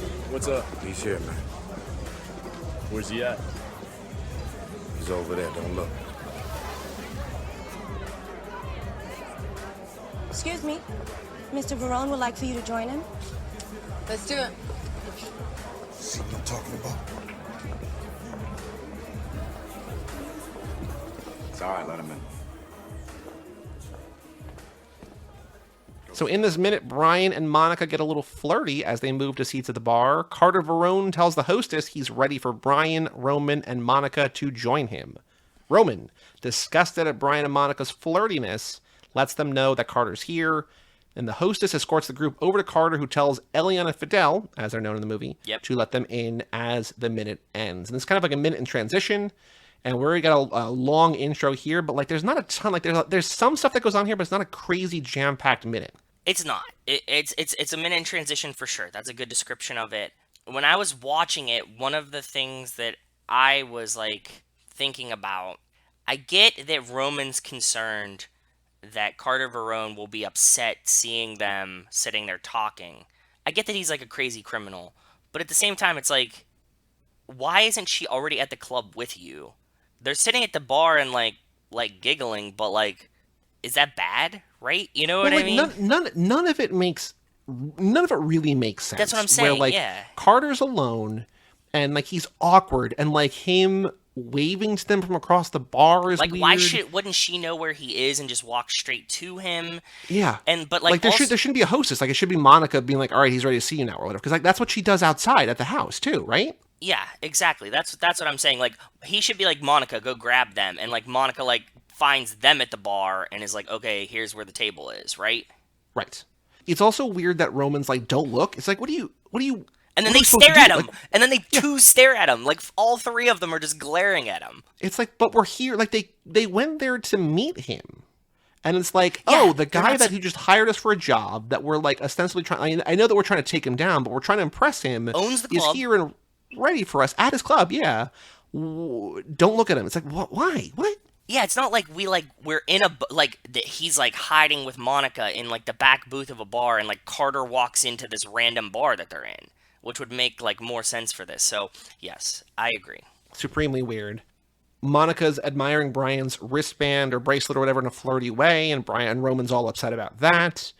I like the baller nature of Monica, that when they go over, she just like sits in the middle, like the smack in the middle of one of those gigantic couches. Like, And no she like business here. falls, This is my couch. and she like damseled in distress, just like and like falls into this couch, and it's so quick that she like runs around behind them and falls, that I thought that somehow I had to rewind that part of the scene to make sure that she like walked around them, because it almost looks like they're like, okay, let's go meet them, and Monica was already in the booth sitting in the back. Yeah, what's weird about that scene is that they go over there together, but she beats them there by like 15 seconds somehow. That's like, what I'm saying. Like, yeah, it's weird. It's really, really weird.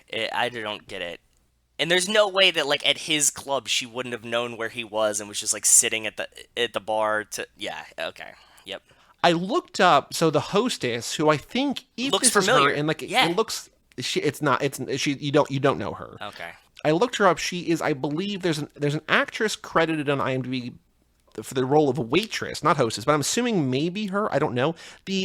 Once you get past like the people in the opening race, like the whole like where Suki's racing or whatever, Yeah. there's like no one. It's supremely weird.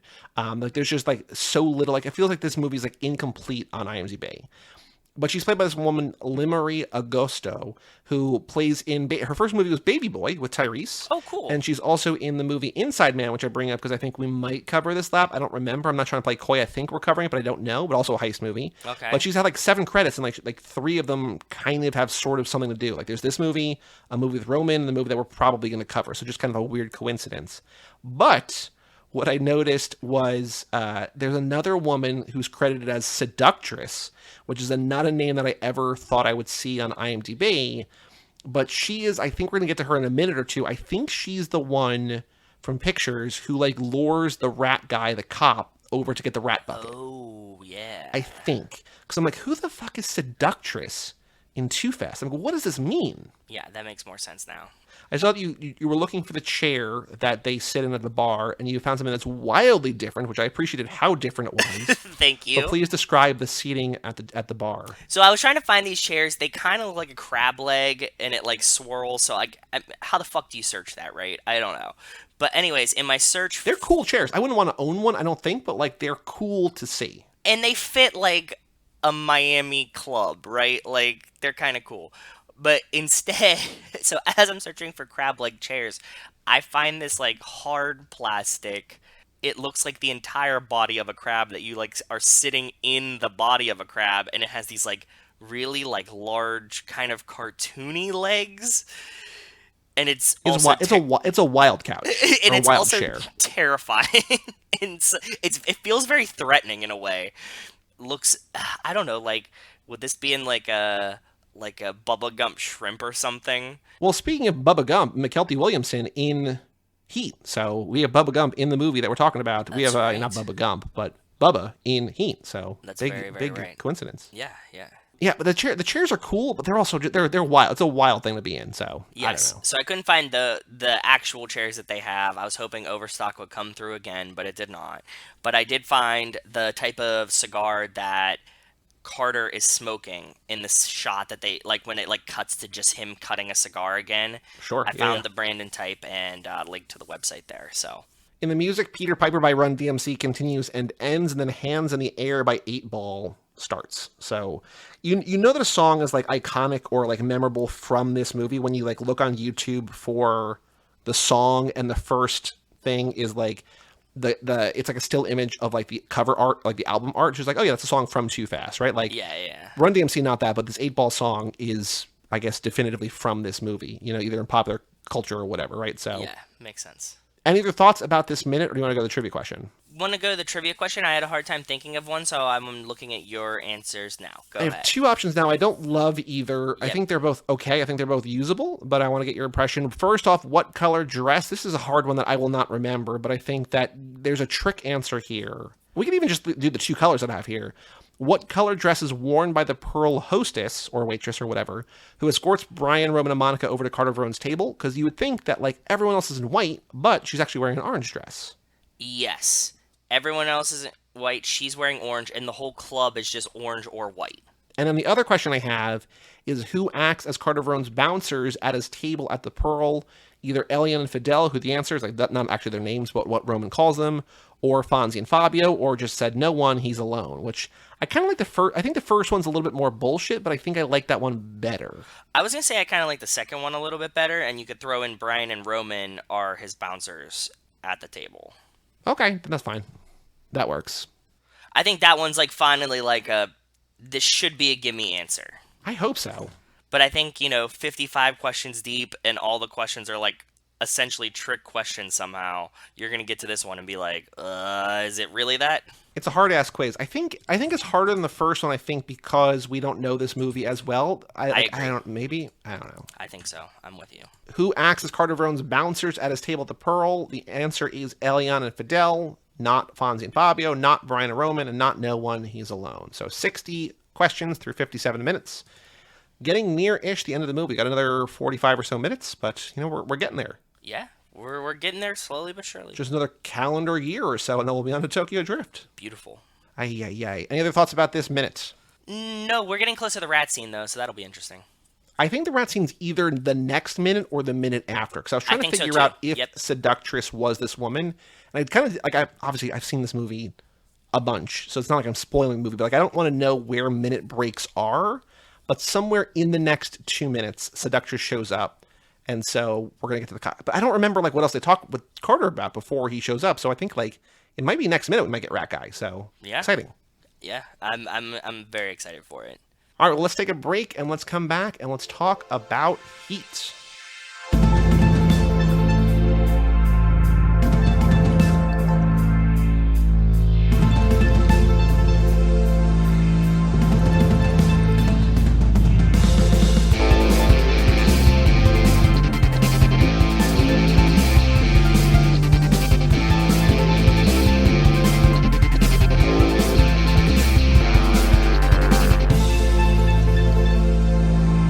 Welcome back to Too Fast, Too Forever. This is episode number 234, Heat.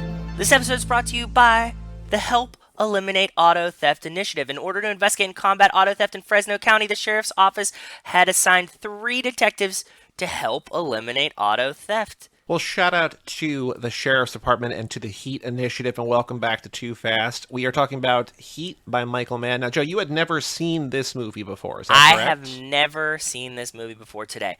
It's always been on my radar. I'm a huge Al Pacino fan. I'm a huge Robert De Niro fan. It was one of those where, like, I'm going to watch it, and then, like we say, when I know that we're probably going to do it on Too Fast, I'm like, I'll just wait and watch it for the first time then. So I've been holding off for a while. Did you know anything about it before we started? The only thing I knew about Heat was the fanfare that we've talked about mildly here before that was like, this is like Pacino and De Niro in the same movie. Everybody was all hype on that. That's all I knew about it. I didn't know anybody in it beyond those two. That was it. You're mostly right. So the big deal about this movie, this not predates me, but I didn't see this movie until like 2007, 2008 or whatever. Like, I've seen it once before today, so I might as well have never seen it before. But like 15 years ago, whatever. Yeah. They were both in Godfather 2 together. but they Oh, never share the yes. screen because De Niro Yes. plays a young version of Pacino's dad, right? So this was like they're finally going to share the screen together, and it's a cat and mouse. Pacino's the detective, De Niro's the criminal, Yeah. and like halfway through this very long movie, like 88 minutes in, I think. Yep. Pacino pulls De Niro over. He's like, "Let me get you a cup of coffee," and they go sit and have this diner scene. They Yes, have that like very extended long moment where you could see that it's like it's kind of fan service to be like, hey, look, we're gonna fucking do this finally. but for that restaurant scene between them, so there's a couple different things that like make this movie stand out. Before we get into it, though, what did you think of Heat? I really, really liked it. I liked the setup of it. I was gonna ask you a question about like the structure of a heist movie because it's like one of the first ones we're doing. Because this one kind of starts with a heist and then also ends with a heist. And I feel like there's heist movies that like usually a heist movie is like you're just building up to like the final heist, right? I think so, and I think that's what this movie is doing as well. But I think, yeah, but yes. Yeah, I think that it's kind of doing that, but starting with one at the beginning was kind of interesting because you're getting the fallout from that one and the end of this one. I like the structure of it. I liked all the characters in it. I thought it was, I mean, it's long, but I didn't feel like it felt long as I was watching it for how long it is, which is a good sign. Because, like, you know, usually in like a 3 hour movie, there'll be parts where I'll be like, okay, like, we're like, what time is it, you know? But, like, it moves. I feel like you could trim it up, but it doesn't necessarily need it. So overall, I really, really liked it. What about you? What did you think about it? I think there's a chance that this is the best movie that we've covered for the podcast. I think, like, I forgot how good it is. It's so fucking good, yeah. I think I wouldn't cut anything from it. You get what I'm saying, though? Like, not that, like, I would cut anything from it. Well, that's the thing. Like, and that's You that's could what I'm trim. getting to. It's like I always fear or try to avoid 3 hour movies, and then I almost always am like, oh no, these are like my favorite movies, Yep. and I don't remember. Like, I'm just like, oh, I don't want to watch because like 3 hours versus 2 hours in the grand scheme of things, not a big difference, but it's an extra hour, and especially like on a weeknight or something, it's just like this is like a big chunk of time. Like, there's a difference to me in my brain between like watching a movie from like 8 to 10 at night versus like 8 to 11 or something. Because it's like, well, if we're done at 10, I got the night ahead of me. I can do this. When I get 11, it's like I got like a little bit of time before I start getting tired, right? Yeah. I just avoid 3 hour movies, and then like there's movies like this where I'm just like, I wish like every movie, like I almost wish every movie was like as long as this. Not really, but like either keep it like real short, like 90 minutes, or like make it full. Like, because this, it tells so much story and so many things. Like, it's a very simple thing, but a very complicated and like mythic and like whatever, and Yep. just, you know, what it's like to be a cop or a criminal or married to a cop or in a relationship with a criminal and Yep. all this different stuff. Yep. I put this one first because it's like, I think arguably what people consider the best heist movie of all time. But also I'm just like, now it's kind of all downhill from here. Like, I don't remember offhand what our next hit stop is, but like it's not going to be as good as this, no matter what it is. Like, there's very few heist movies that are going to hold up to this, and so I kind of screwed us, but also like I want to get us off on the right foot. So No, I like it. I think it's a good. It was a nice place to put it because now we have a bar, right? Like Yeah. it's as bad as that will be. It's also good to have like a standard to compare everything else against. I think so. I have no problems with it going first. I think saving it would have been like maybe almost overhyping it. It's great, but like you know, like that is the other thing. It's like, to a certain extent, like you were saying in our relap recap this past one, you're just like, how many times can you basically watch the same movie? Like, how many heist movies can you watch? And like, if we do see like 8 heist movies, then we watch Heat, it's just like, yeah, it's really, really good, but it's the same thing we've seen. And I don't know if I don't know if we're gonna happen. Like, we sort of have like a diverse array. I do know what the next movie is, and it's not really a step down. It's gonna be good. I just remembered. I just realized. So we're fine. I don't know. But I do get I get what you're talking about, though. It's just like, if we're building toward, it's not like the Tarantino where it's like he's ripping from everything. It's just like, this is the best version of it, right? And Yeah. so seeing similar things or whatever. So, okay. So to that end, the best versions of this, are there anything in particular here, any scenes or moments or things that stand out to you as really good or really interesting or really well done? And I'm not really trying to like quiz you here, but I just want to see if anything stood out. There is. I was thinking as I was watching this, and we spoke about it kind of in the intro when you were talking about going to see the new Cage movie, about like the memification of Cage. Mm-hmm. I think that this movie is an example of almost the memification of Al Pacino, but it's not bad. Have you seen Scent of a Woman? I think we might have talked Oh about yeah, this a while ago. yeah, of course. So that's where it all started, like the downhill Yes. slope or whatever, where it's like this guy was like the greatest actor of all time, and now is just like making noises. Yeah, right. he wants to make noises, but he has some fucking great lines in this movie. Like, Yes. and he has them as he's saying, like, doing them in this dumb Scent of a Woman expression that I really, really enjoyed. So, like, I can't even hate it. Just like, it's not for bad. It's just like the memification of it. Like, don't waste my fucking time. Like just him like yelling all of these goofy lines were so. What was the one where he was like, oh, she got a big ol' ass and you got your head all the way up it. Like, because she's got a great ass. So that line, okay. So a couple different things here. So the Racer Trash remix of this Yes. Heatwave, basically, especially, I think the number one takeaway from that is that it leans into like unhinged Pacino. Yes. Like there's a Yeah, lot yeah. of unhinged Pacino in the movie, but I think the Racer Trash version really leans into just like accentuating just how crazy he is. Like it's clear how crazy he is, and like, you know, even when he's not on screen, like, oh, he's got 3 wives, or you know, that doesn't mean like, what do you think that means? Like he doesn't like staying at home. Like he's just like he's an unhinged, like he's addicted to his job, whatever. yeah.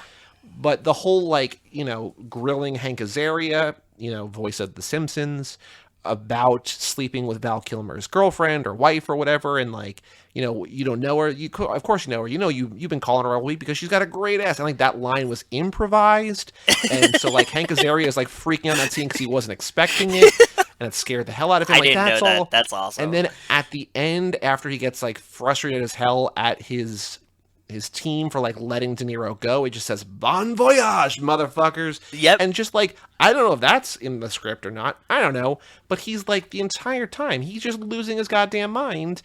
I mean, the most important thing is I love it and I think it's amazing, Yeah. but I also at the same time I'm just like, it's Michael Corleone, like what are we doing? Like, you know, it's just like there's like an actual like reserved whatever, but like he's making choices, and he's going for, and he is able to like act whatever, like Oh, yeah, with 'cause De Niro there's in the Fender scenes. scene. Yeah. But like there's more than a few where it's just like, oh, okay. Yeah, he's like it seems like he's like remembering the line or forgot the line and then just starts yelling to like compensate for it.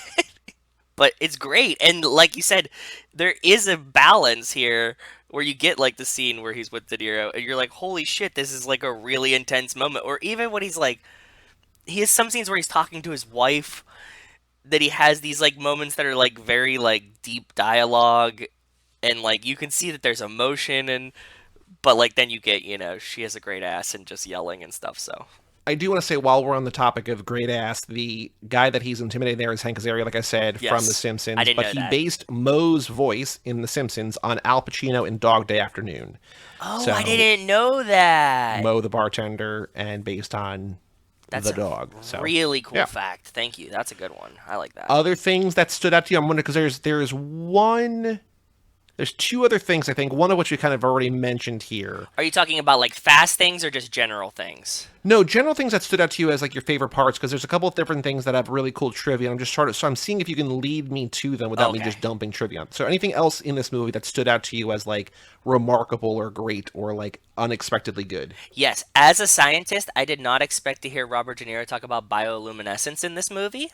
I don't have any trivia on that, but I appreciate that. Yeah, he just like brings it up out of nowhere just as they're like standing at the top looking down on LA, and I was like, if you would have asked me like which of these things is in this movie, like if we could pick one trivia question from this movie to put as a minute question, it would be like, what weird science thing does Robert De Niro recall in this movie? Yeah, I can see that.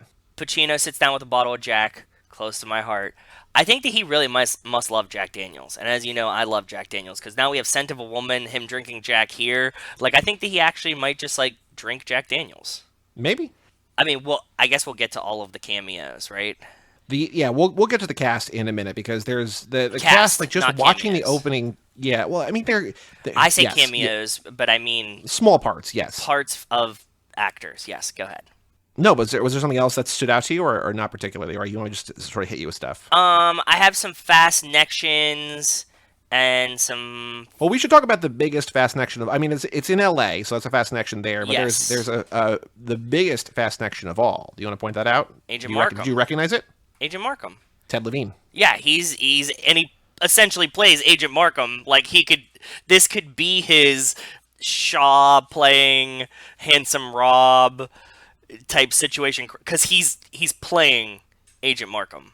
Yeah, he's a Los Angeles area police force guy. Detective. And it would basically be a prequel if he didn't get killed first in this movie. Like he takes a bullet to the head, like gruesomely in the big robbery. So it's just like, well, it's not really Markham, but like he's basically playing Markham, right? Yeah, the characters. I think this because he plays.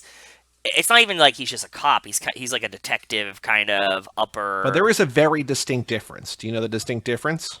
No. Just a mustache in this. He's got a goatee in Fast and Furious. So huge difference. Yeah, sorry. He definitely wasn't typecast at all. Vastly different characters. You're right. Mustache. Yeah, but that was the big Fast connection. There was somebody else. I think was there another cast member or something? Well, I'm just like, yeah. There's like a bunch of people from a bunch of different movies. The movie starts out and the fake ID he uses is Arizona. yes, very true. So I'm like, okay, cool. Like we're starting off on a great foot. And like when Iceman flips out the fucking Arizona license, I was like, I'm good. This is awesome. I've got to say, I don't know if it's his actual hair or a wig, but like The ponytail? Val Kilmer's hair in this movie is the most beautiful thing I've ever seen. I think like it is stunning. Like he's been good look, like he's really good looking as Iceman, but like there's something about the way that he just like is so prim and proper, like almost robotic in this movie. I'm just there's something about him that I'm just like. You can't take your eyes off him. Apparently that was not supposed to be, but they offered it to Keanu, and they offered it to somebody else too. Keanu seems like he might be a little young at this point for that role. So 95, it's 5 years after Speed. 95 is, or no, 1 year after Speed. Sorry, It's 5 years after Point Break, 1 year after Speed. So he's in his firm, like I can play a cop, I can play like a grown ass man kind of era. But that would have been I think they got Val Kilmer for Batman. And no, wait, sorry.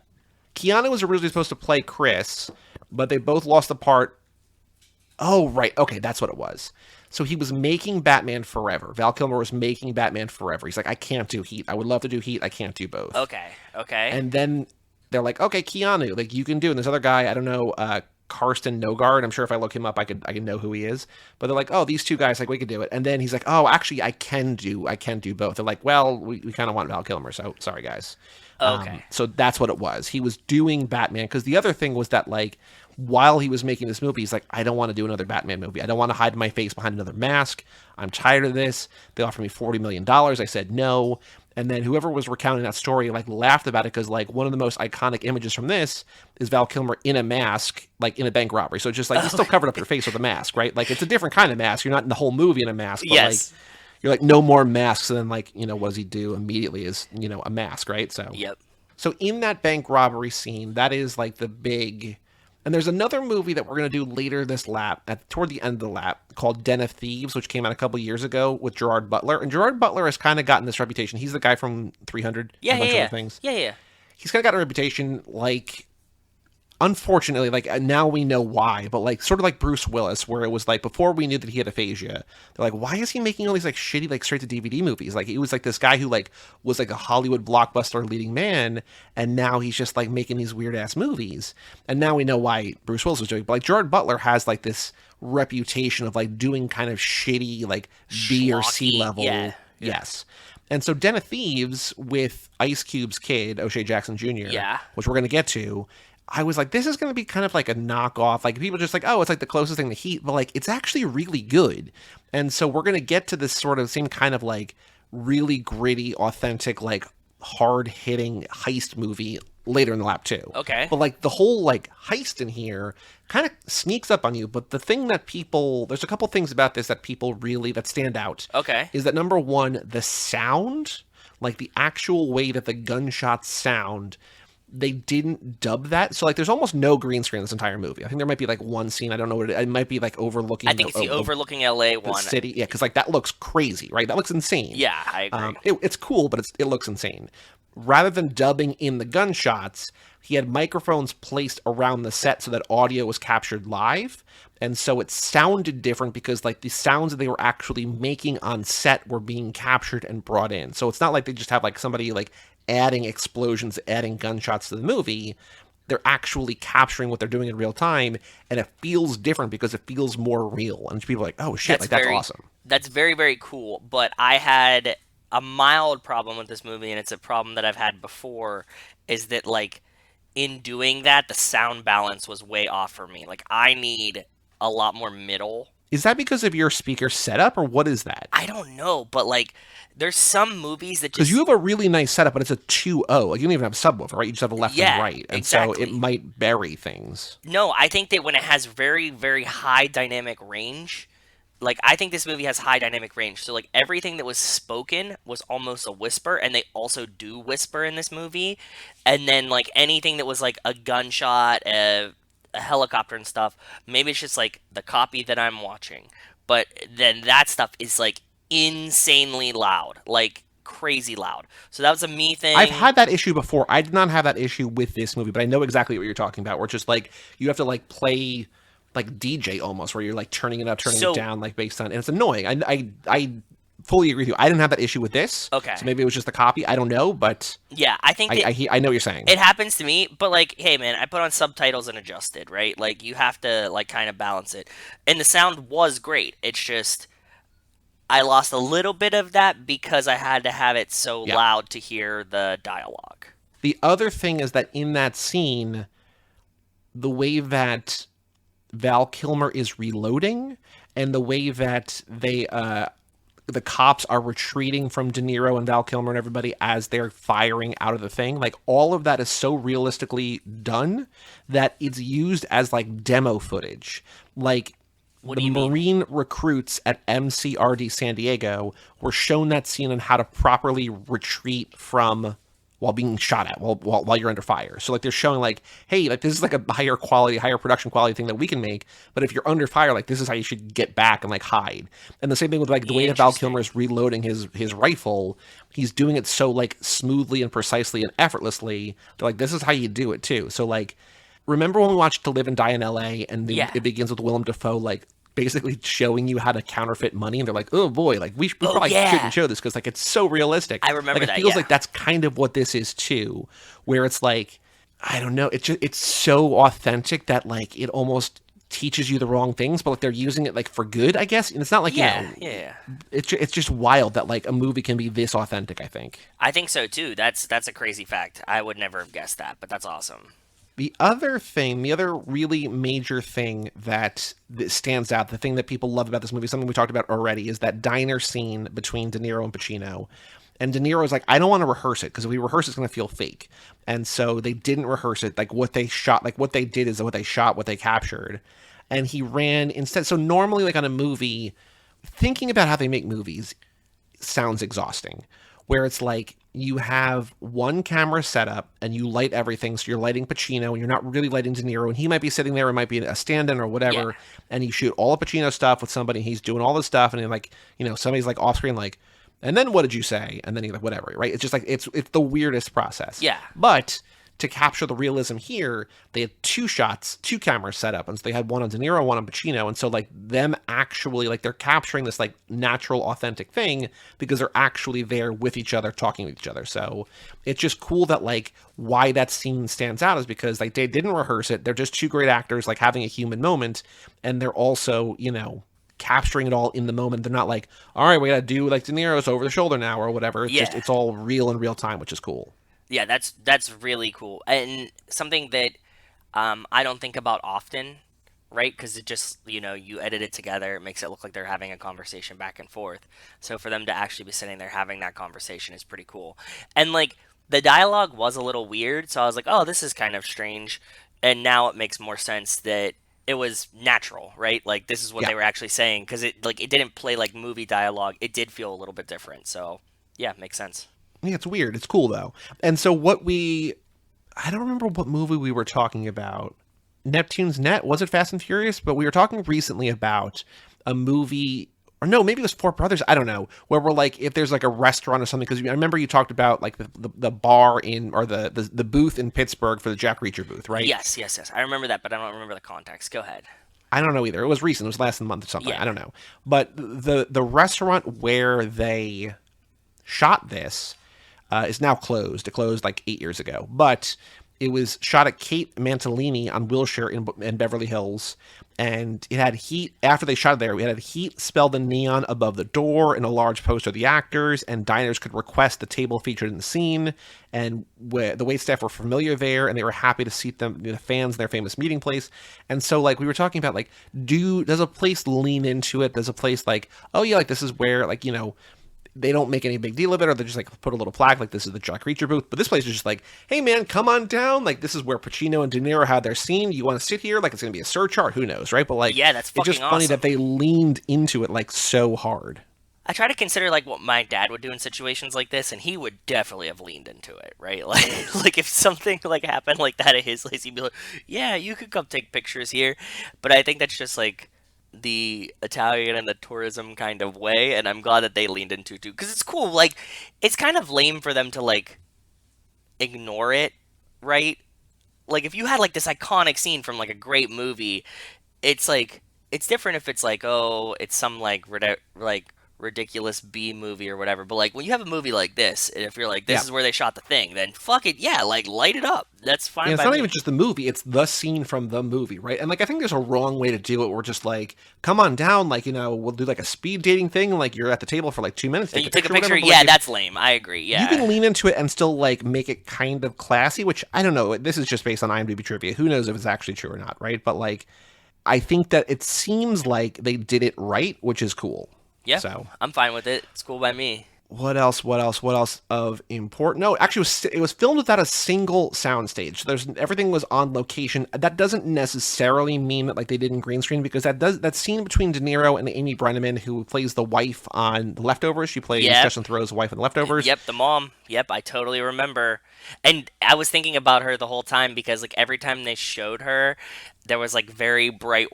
Well, like later in the movie, there's like very bright white light behind her, and her whole thing is like the cult of Guilty the Remnant, whites. yep. Yeah, so Mhm.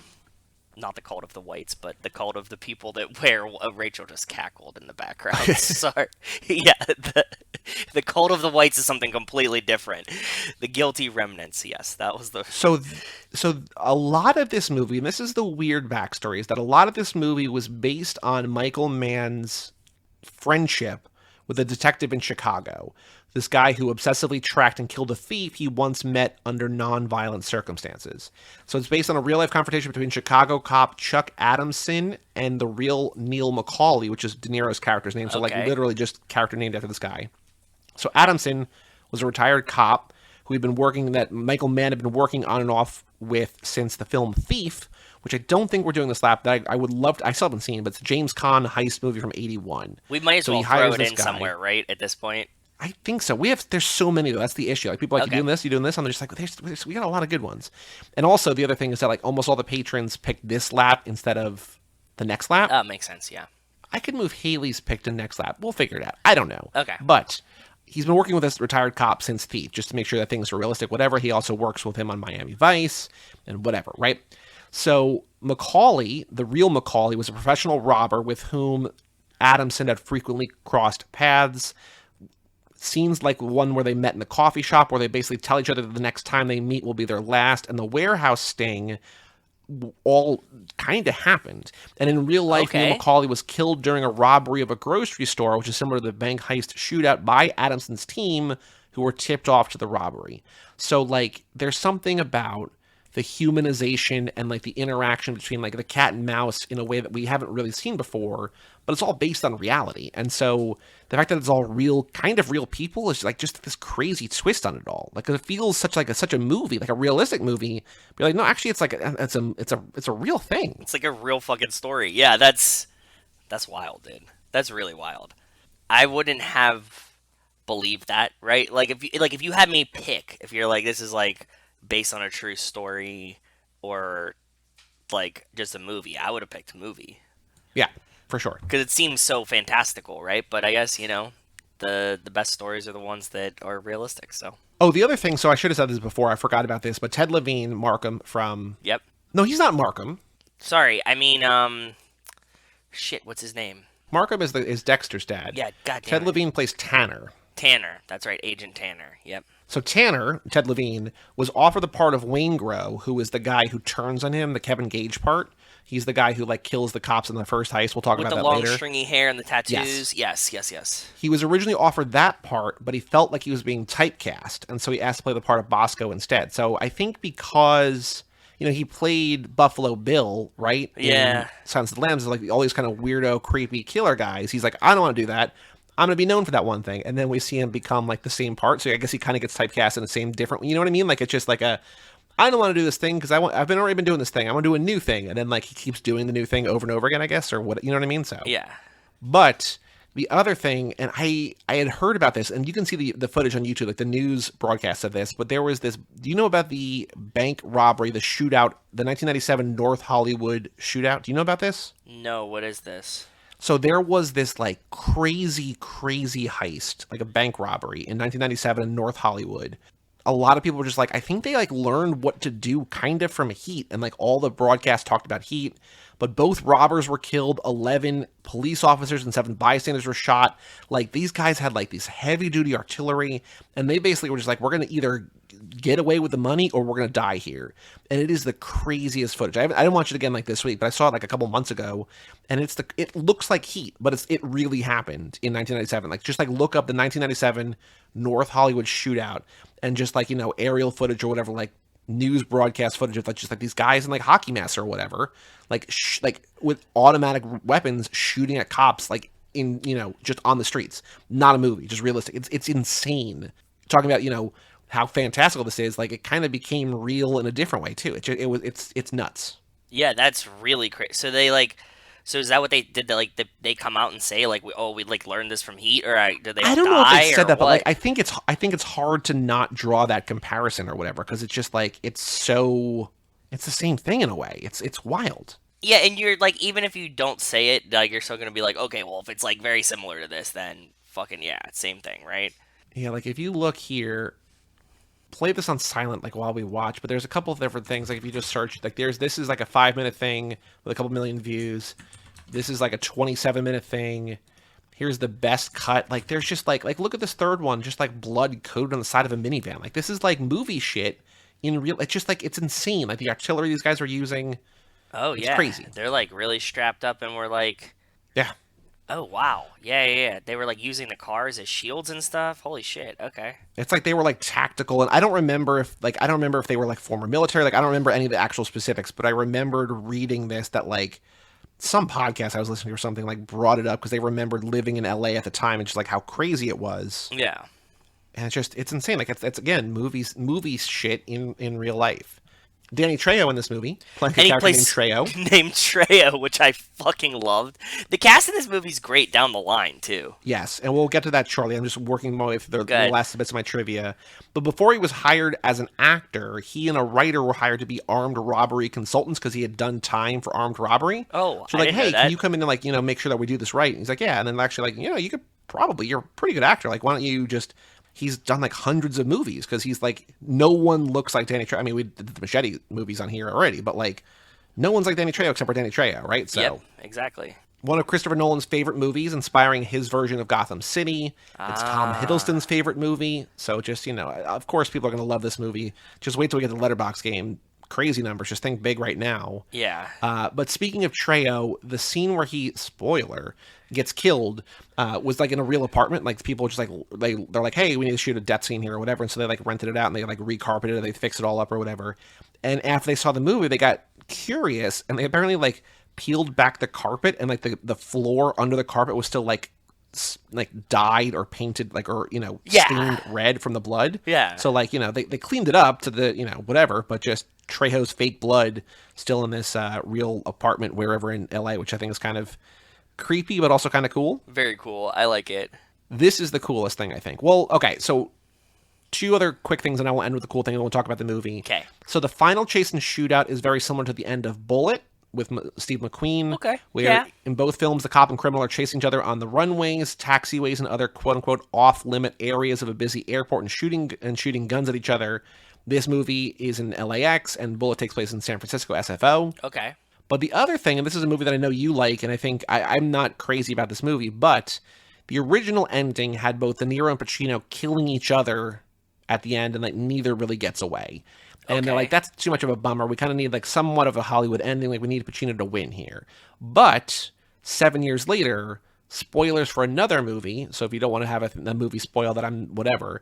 But another Pacino movie, Insomnia, ends with him and Robin Williams both killing each other. Yep. And so, like, Pacino was supposed to be in this movie with De Niro where they kill each other. It doesn't happen. And then, like, a totally different movie by a director who loves, again, remember, Christopher Nolan made Insomnia. Christopher Nolan loves Heat, probably knows that story, and, like, maybe that inspires him, whatever, to have an ending where his two main characters kill each other. Like, it's just a weird kind of sliding doors, I guess. You know that I do love Insomnia. Now that you brought that up, I need to watch that movie again soon, because holy shit, that's a good one. Yeah, I'm just not crazy about it, but like it's not bad, but you know, whatever. But you're when I think of movies that you like more than most other people, and I don't know why I think of this. Like, and I'm not talking like just like trash movies, like movies that are objectively pretty good. That one's like near the top of the list. It's just like, yeah, man, you love that movie, and I'm just like, I like sure, Robin whatever. Williams playing a bad guy, and I love Al Pacino, and I like the idea of like something happening in Alaska when there's lots of light or no light, right? I get it. Yeah, it just really boggled my brain, like when I watched it, and I was like, oh, cool, I love this movie. So the coolest bit of trivia, this is my last bit of trivia about this movie, is that all movie long, De Niro was telling people, like, don't let yourself get attached to anything you are not willing to walk out on in 30 seconds flat if you feel the heat around the corner, right? Like, don't fall in love, don't have affection, don't whatever, because you need, like, if you're going to be a criminal, if you're going to, like, live this life, whatever, you need to be alone because you can't get tied down. Yep. And so at the end of the movie, spoilers to the end of the movie, we'll get back here, but Amy Brenneman's out in the car, they're getting away, he's like, I need to go take care of something, and then he goes in and kills Kevin Gage, and he comes back into the car. And so the entire thing here at the end takes 42 seconds. And apparently it's literally 12 seconds of him to like assess the situation, see the car, see Pacino, and then as soon as he realizes it's 30 seconds at the end of the scene. And like it's literally, and again, I don't know if that's real or not. It feels real. It might as well be, right? But it's just like this guy has been preaching this thing all movie long, and he does it to the number, just like 30 seconds and I'm out. So it's crazy. And I believe it, right? Like, I didn't time it myself, but yeah, I have no believe reason to question that. It feels like it. It's not like it's that far off, I don't think. We watch movies in 1 minute chunks. I think our 1 minute time scale is pretty good at this point. Very true. Very, very true. Again, the movie is just, they're planning a bank robbery and they execute the bank robbery, and then it's just them trying to get away before the cops stop them. And it starts with another bank robbery that sort of like introduces us to all the characters. Yeah. But it's a 3-hour movie basically about one bank robbery, which is super cool. Yeah.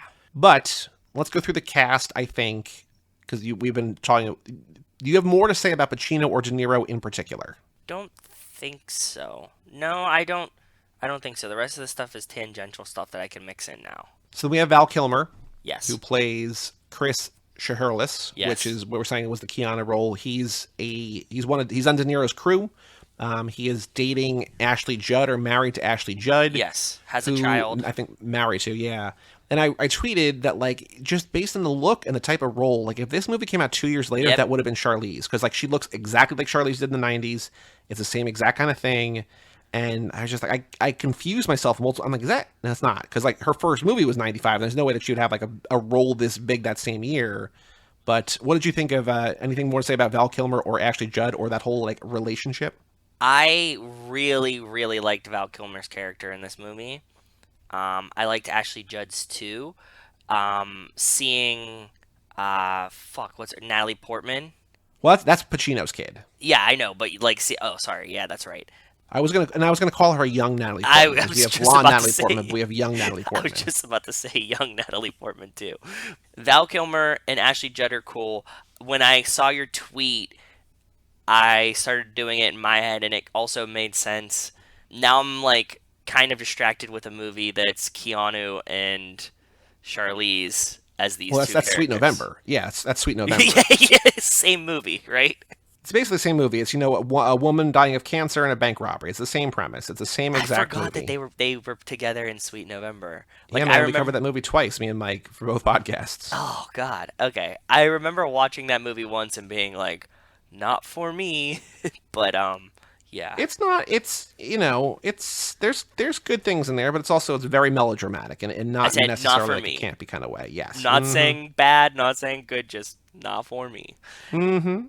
Yeah, I like Ashley Judd, but one of my favorite moments in the movie is what she does at the end, where she gets she leads cornered him off. into like turning on him, turning him in or whatever, and he gets there and he's so excited to see her, like, hey, we're gonna get away, and then she gives his hand. That we don't see it, but they've clearly practiced this thing, right? Like, if I do this, like, don't come in, or even whatever. still, like if I was standing there and I saw you and I gave you like a cut with your hand, I mean, you would know what I'm trying to say. It'd be like, okay. Like, you'd be like, okay, you get quiet and, like, look around.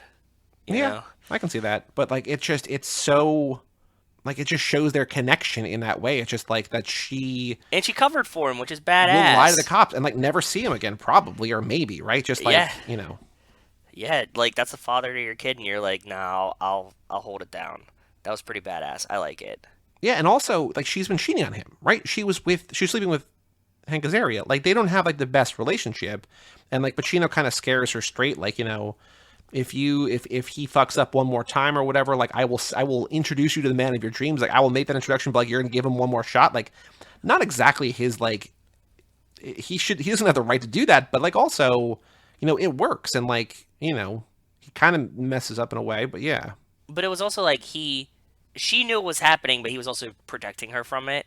So I like this whole dynamic too, that like she can't get in trouble for this because they're like, you'll go away for being an accomplice, and she's like, no, I'm fucking not, because like I don't actually know anything about the crimes. Like, I know he was doing crimes, and like I saw the money, and I definitely spent it, but like you could also just be like, I don't know what the fuck he's doing, right? Like, well, there's also like the whole like legal precedent, like you can't be forced to testify against your spouse, right? So like, even as long as she's not committing the crimes, like you're saying, oh yeah, she's in the clear. Yeah, she'll be totally fine. So I was like, thumbs up to both of you. Good shit.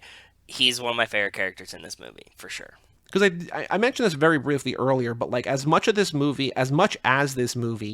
is about cop and criminal and the relationship between the two of them or whatever, the relationships between Val Kilmer and Ashley Judd and him and Al his Pacino wife and what's her name, Diane Venora, are just like that's more, almost more what the movie's about, right? Like about like it's like a marriage story in a way. Like, we don't spend a ton of time in those relationships, but like they're why they're doing it in a way. And De Niro with Amy Brenneman. Yep. Mm-hmm. Amy Brenneman, and he's in a relationship, and she's like, are you lonely? And he's like, I'm alone, but I'm not lonely. You know what I mean? Like, all of these things, like, we see three, like, very different relationships, and it's really, really cool. I agree. And they all feel real. Like, they all feel earned. And they're also great actors. I think that's helping sell it. But, like, true, they all feel, like, genuinely dynamic, realistic, believable relationships that, like, you want to succeed. Even, like it's also a testament to the movie. Like, you're rooting for the cops and the criminals, right? Like, you're rooting for both sides here. You're right. I agree. Yeah, that is a very interesting thing that I wasn't thinking about. But, like, yeah, there's no... You're not picking a side. Like, you can pick a side, but you're definitely not, like, coached to pick a side, right? Like, I think you want De Niro to get away, but you also want Pacino to get the win, right? Like, you don't want... I don't know. Yeah, because I think Pacino plays one of the best, like, down on my luck, but still gonna do my job, guys. That scene where he goes to, like, the junkyard or whatever to, like, intimidate that guy, like, the phoenix must be rising. It's just, like, I don't know what is happening here, but this is amazing. It's like a Porsche chop shop, like, specifically for Porsches. It's, like, the whole place, and he just, like, threatens that guy who, like, doesn't really play a role in the movie at all. Like, and that's the whole thing. Like, he does this thing, and he's just like, I need information or whatever. It's like, yeah, meet me at this club at 2 o'clock in the morning. I'm like, Jesus, all right. Like, sure. Like, that just proves how dedicated he is. Yeah. And then he's like, all set to, like, blow this guy off. Like, just like, oh, no, like, you got nothing for me. Like, I'm going to send you back or whatever.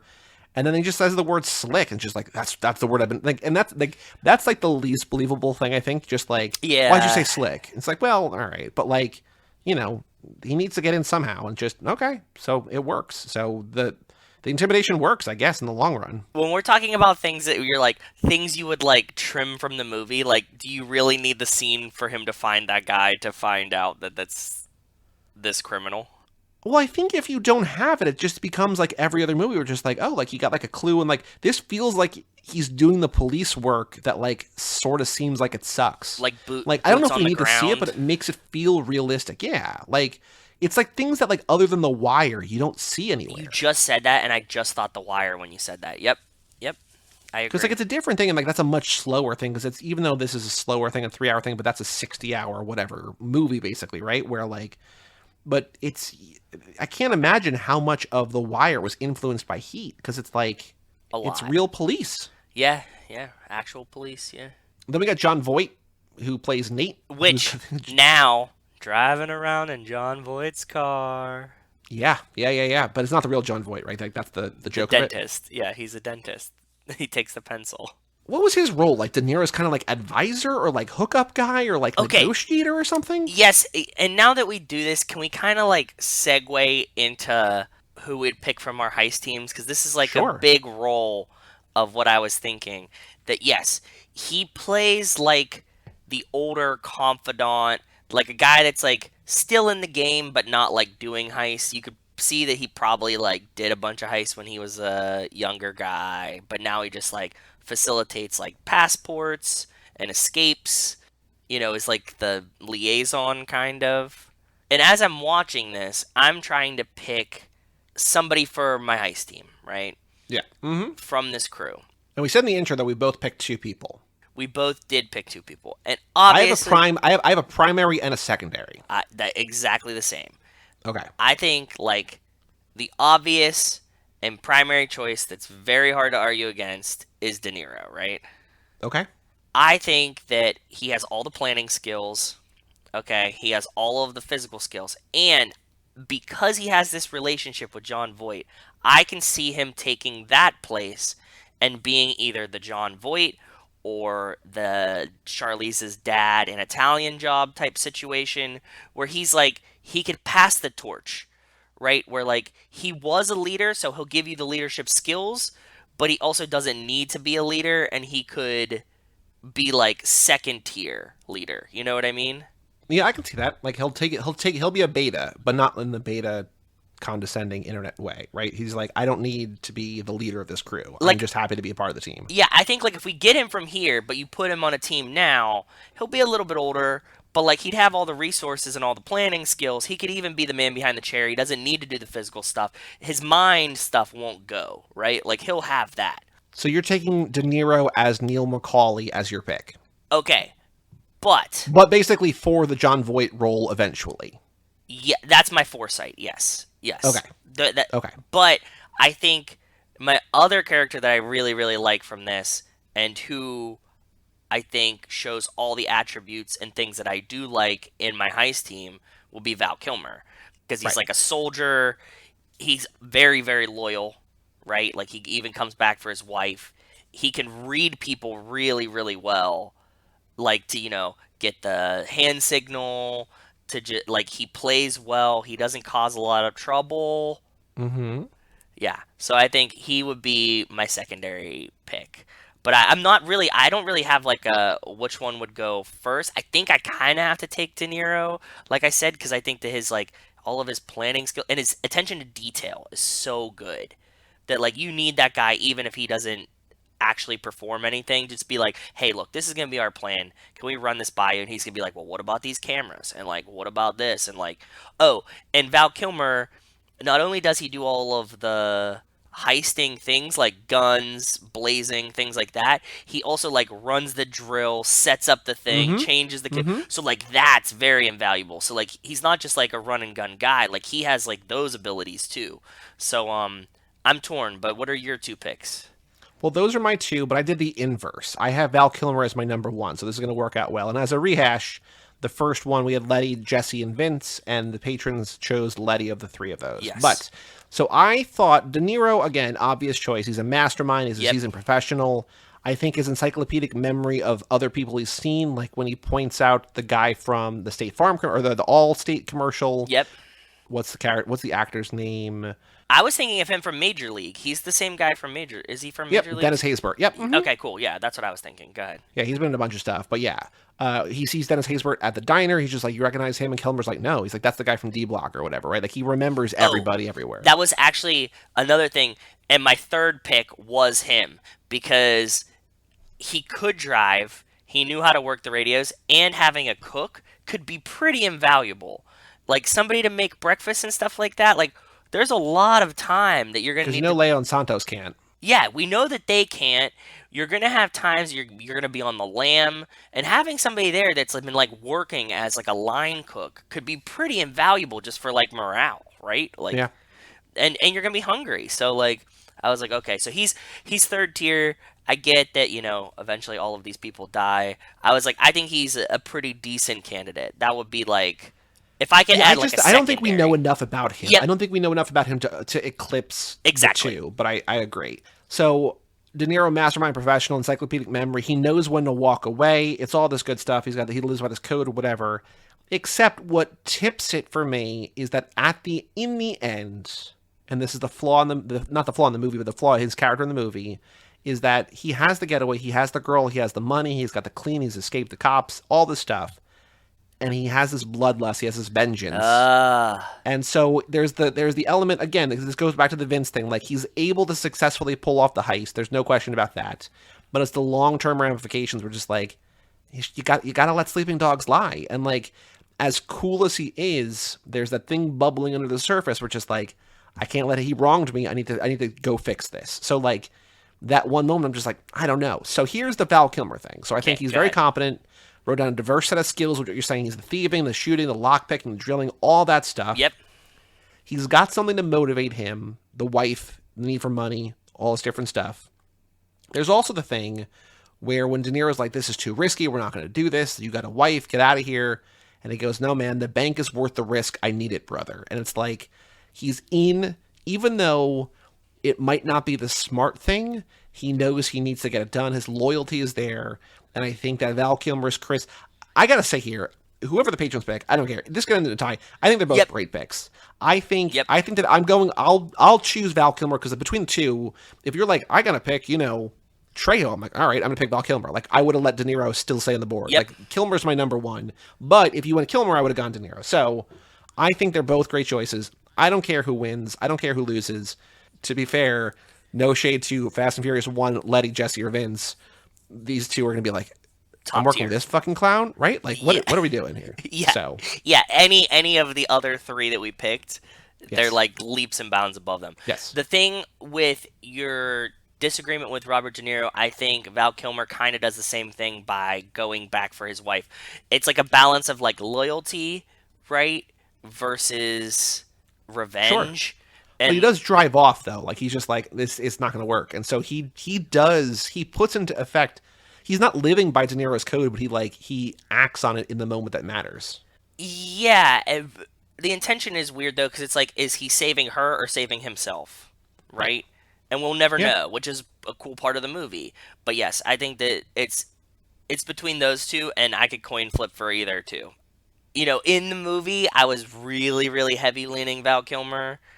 But, like, De Niro just, like, plans the whole fucking thing, right? So, like, that's pretty invaluable to have just in the background. Like, even if you don't have to send him out. Like, and he still drives and shoots and does everything else, too. So, yeah, great picks. If you take Val, I'll take De Niro then. Yeah, you're not wrong. The next person in the crew and the cast is Tom Sizemore playing Michael Chirito. And I don't have a ton to say about him, but there is one thing he does.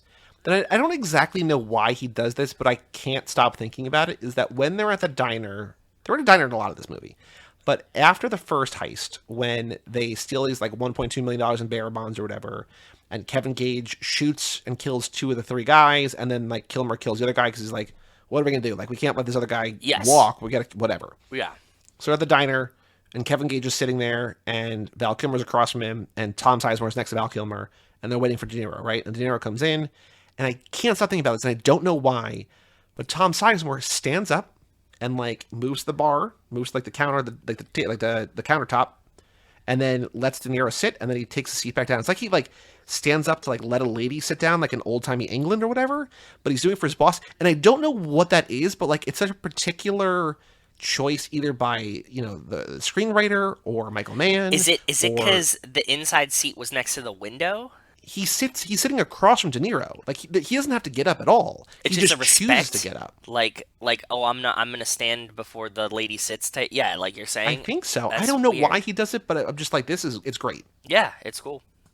When he was like, he's like, what do you think when they're kind of voting on taking the last job, right? And he's like, well, what do you think about this? And he's like, man, it's like the thrill of the hunt for me, you know? And I'm like, okay, that guy's definitely not on my heist team. that was the main thought I had about him. Like he's a third wheel in this movie. I guess you need him, but like if we're playing Brian's game, like character we could see less of, it will be him. Like he could just totally be deleted from the movie.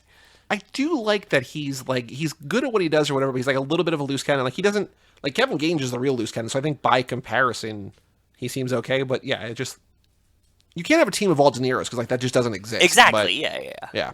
I think the problem is that he's not more of a fuck up, right? Like if he was like, if he was shittier, you'd be like, oh, okay, like they were like compensating for this guy too. But he's not. He's fairly competent. He just like. Then we have Diane Venora, who plays Pacino's wife. She's been in a couple things. I'm looking now. She was in Romeo plus Juliet. How is she not Catherine Zeta-Jones in this movie, by the way? I don't know. Oh, she plays Right? Gloria Capulet. I don't know who that is. It's a Capulet person, obviously. I don't know. She's also in that Gosling movie, All Good Things, where he plays Robert Durst. She's also in the Nicolas Cage movie, The Cotton Club. So she's been in like a lot of things that we've covered, we talked about. But yeah, there's a lot of things that are just like, you do look like a 90s like other person. I guess maybe like, it might as well be Catherine Zeta-Jones. That's when I saw it, I was like, oh, this is like bootleg Catherine Zeta-Jones. Yeah. And like, no offense to her, but that's just what it felt like. Amy Brenneman as Edie, who is De Niro's girlfriend that he meets at the bookstore, or she works at the bookstore or whatever. Well, she's got a beautiful house. Like, does she work at that bookstore? Because she's like got like she's got a view like that would cost like $4 million today. I know. Yeah, that. And she's like a graphic designer that's done like a couple CDs for like a shitty record label and works at a bookstore or spends a lot of time at a bookstore. And you're like, bro, how are you? We always like laugh that, people are like, oh, well, you're watching a show and they're like, this is my New York apartment. And they're like, I'm a student or whatever, right? And it's like this crazy ass apartment. Like, this is even more unbelievable to me. Well, because like this is not the kind of movie where I was half watching or whatever. Like I was very intently watching, and I'm still like, is this? I'm like, this has got to be like. I know that they're saying like they're going back to her place or whatever, but I'm like, this has got to be De Niro's place because like. There's no way, no offense to Amy Brenneman, there's no way she's affording this place. Yeah. And then we see him back at his place, which is like unfurnished, and Val Kilmer's sleeping on the floor. Just like, okay, so this is his place. I'm like, does he have two? Like, I was thinking, does he have two places? Like, no, he wouldn't leave her in his place. I'm like, what? I'm like, it must be her place. But like, I take back what I said earlier. That's the most unbelievable thing in the movie. It's just like, how does this woman afford this amazing? Yeah. Even at the time, like, it had to have been way expensive, right? Like, this can't be true. Seriously, yes, for sure. We got Ashley Judd as Val Kilmer's wife. We talked about her a little bit. We got McKelty Williamson, who plays Bubba in Forrest Gump. Yes, yeah, true. He's just he's Sergeant Drucker. He's one of Pacino's guys. I like that name, Sergeant Drucker. That's a great name, by the way. Yeah. Character name, I really liked it whenever they dropped that. And they, like, say it a couple times in the movie, and I'm like, fuck yeah, that's a good cop name. What I like about cop names usually is that like because it's like a title and a name or whatever, they don't have to like waste time on the first name. It's not like Sergeant Leroy Drucker or whatever, just like Sergeant Drucker. Like they're like we need one name, we need to nail the name because we got the title and we need the name or whatever. Just like Drucker. It's just like, yeah, cool, got it. Exactly. We got Wes Studi, who is the Native American, the man of Native American descent. He's a Cherokee actor. He plays what's his character's name in this? Detective Casals, but he was in Avatar and Dances with Wolves and a whole bunch of other things. He was also in The Doors with Val Kilmer. He's on Pacino's team. Ted Levine as Bosco, we talked about. Dennis Haysbert, we talked about, the guy from Major League and the Allstate commercials. William Fichtner, the cop chasing down Michael Scofield in season 2 of Prison Break. Oh yeah. He's the biggest idiot in this entire movie. That like he's positioned himself as like an easy mark And then he's like, I'm going to kill these guys. And then he gets so scared because it goes so wrong. He's like living in his office and then eventually just gets like murdered by De Niro later in the movie. But like, what an idiot he is. I did like that when he gets murdered, he's watching hockey. This is like now like a couple movies. Oh yeah, because we Yeah, I watched got four brothers. Yeah, we had four brothers watching hockey, and as a big hockey fan, you don't see a lot of people watching hockey, especially in California, right? So for them to be watching, like, I get that, like in Four Brothers, they were in Michigan, right? So it's like, okay, like they're watching the Red Wings, but like he's watching hockey, and you're like, really? Is that what you're doing? But Yeah. that's pretty cool. Yeah. Young Natalie Portman as Pacino's Yes. stepdaughter, Yes, poor young Natalie Portman. who doesn't have a lot to do, but she does attempt suicide, and like that's like her big narrative. She goes away to a point where I'm just like, I forgot she was in the movie, and then he comes back and she's like bleeding out in the bathtub. I'm like, what the fuck? Okay. Yeah, yeah. And then her mom's like, "Well, she chose you." And I'm like, "Is that really a compliment?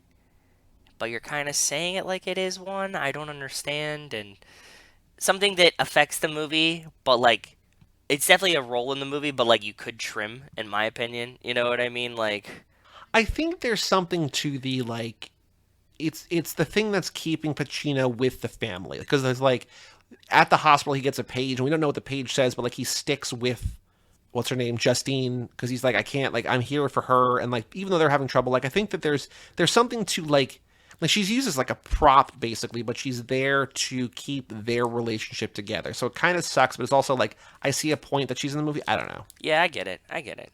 We got Tom Noonan who plays Kelso. He's the guy who tells them about the $12 million heist.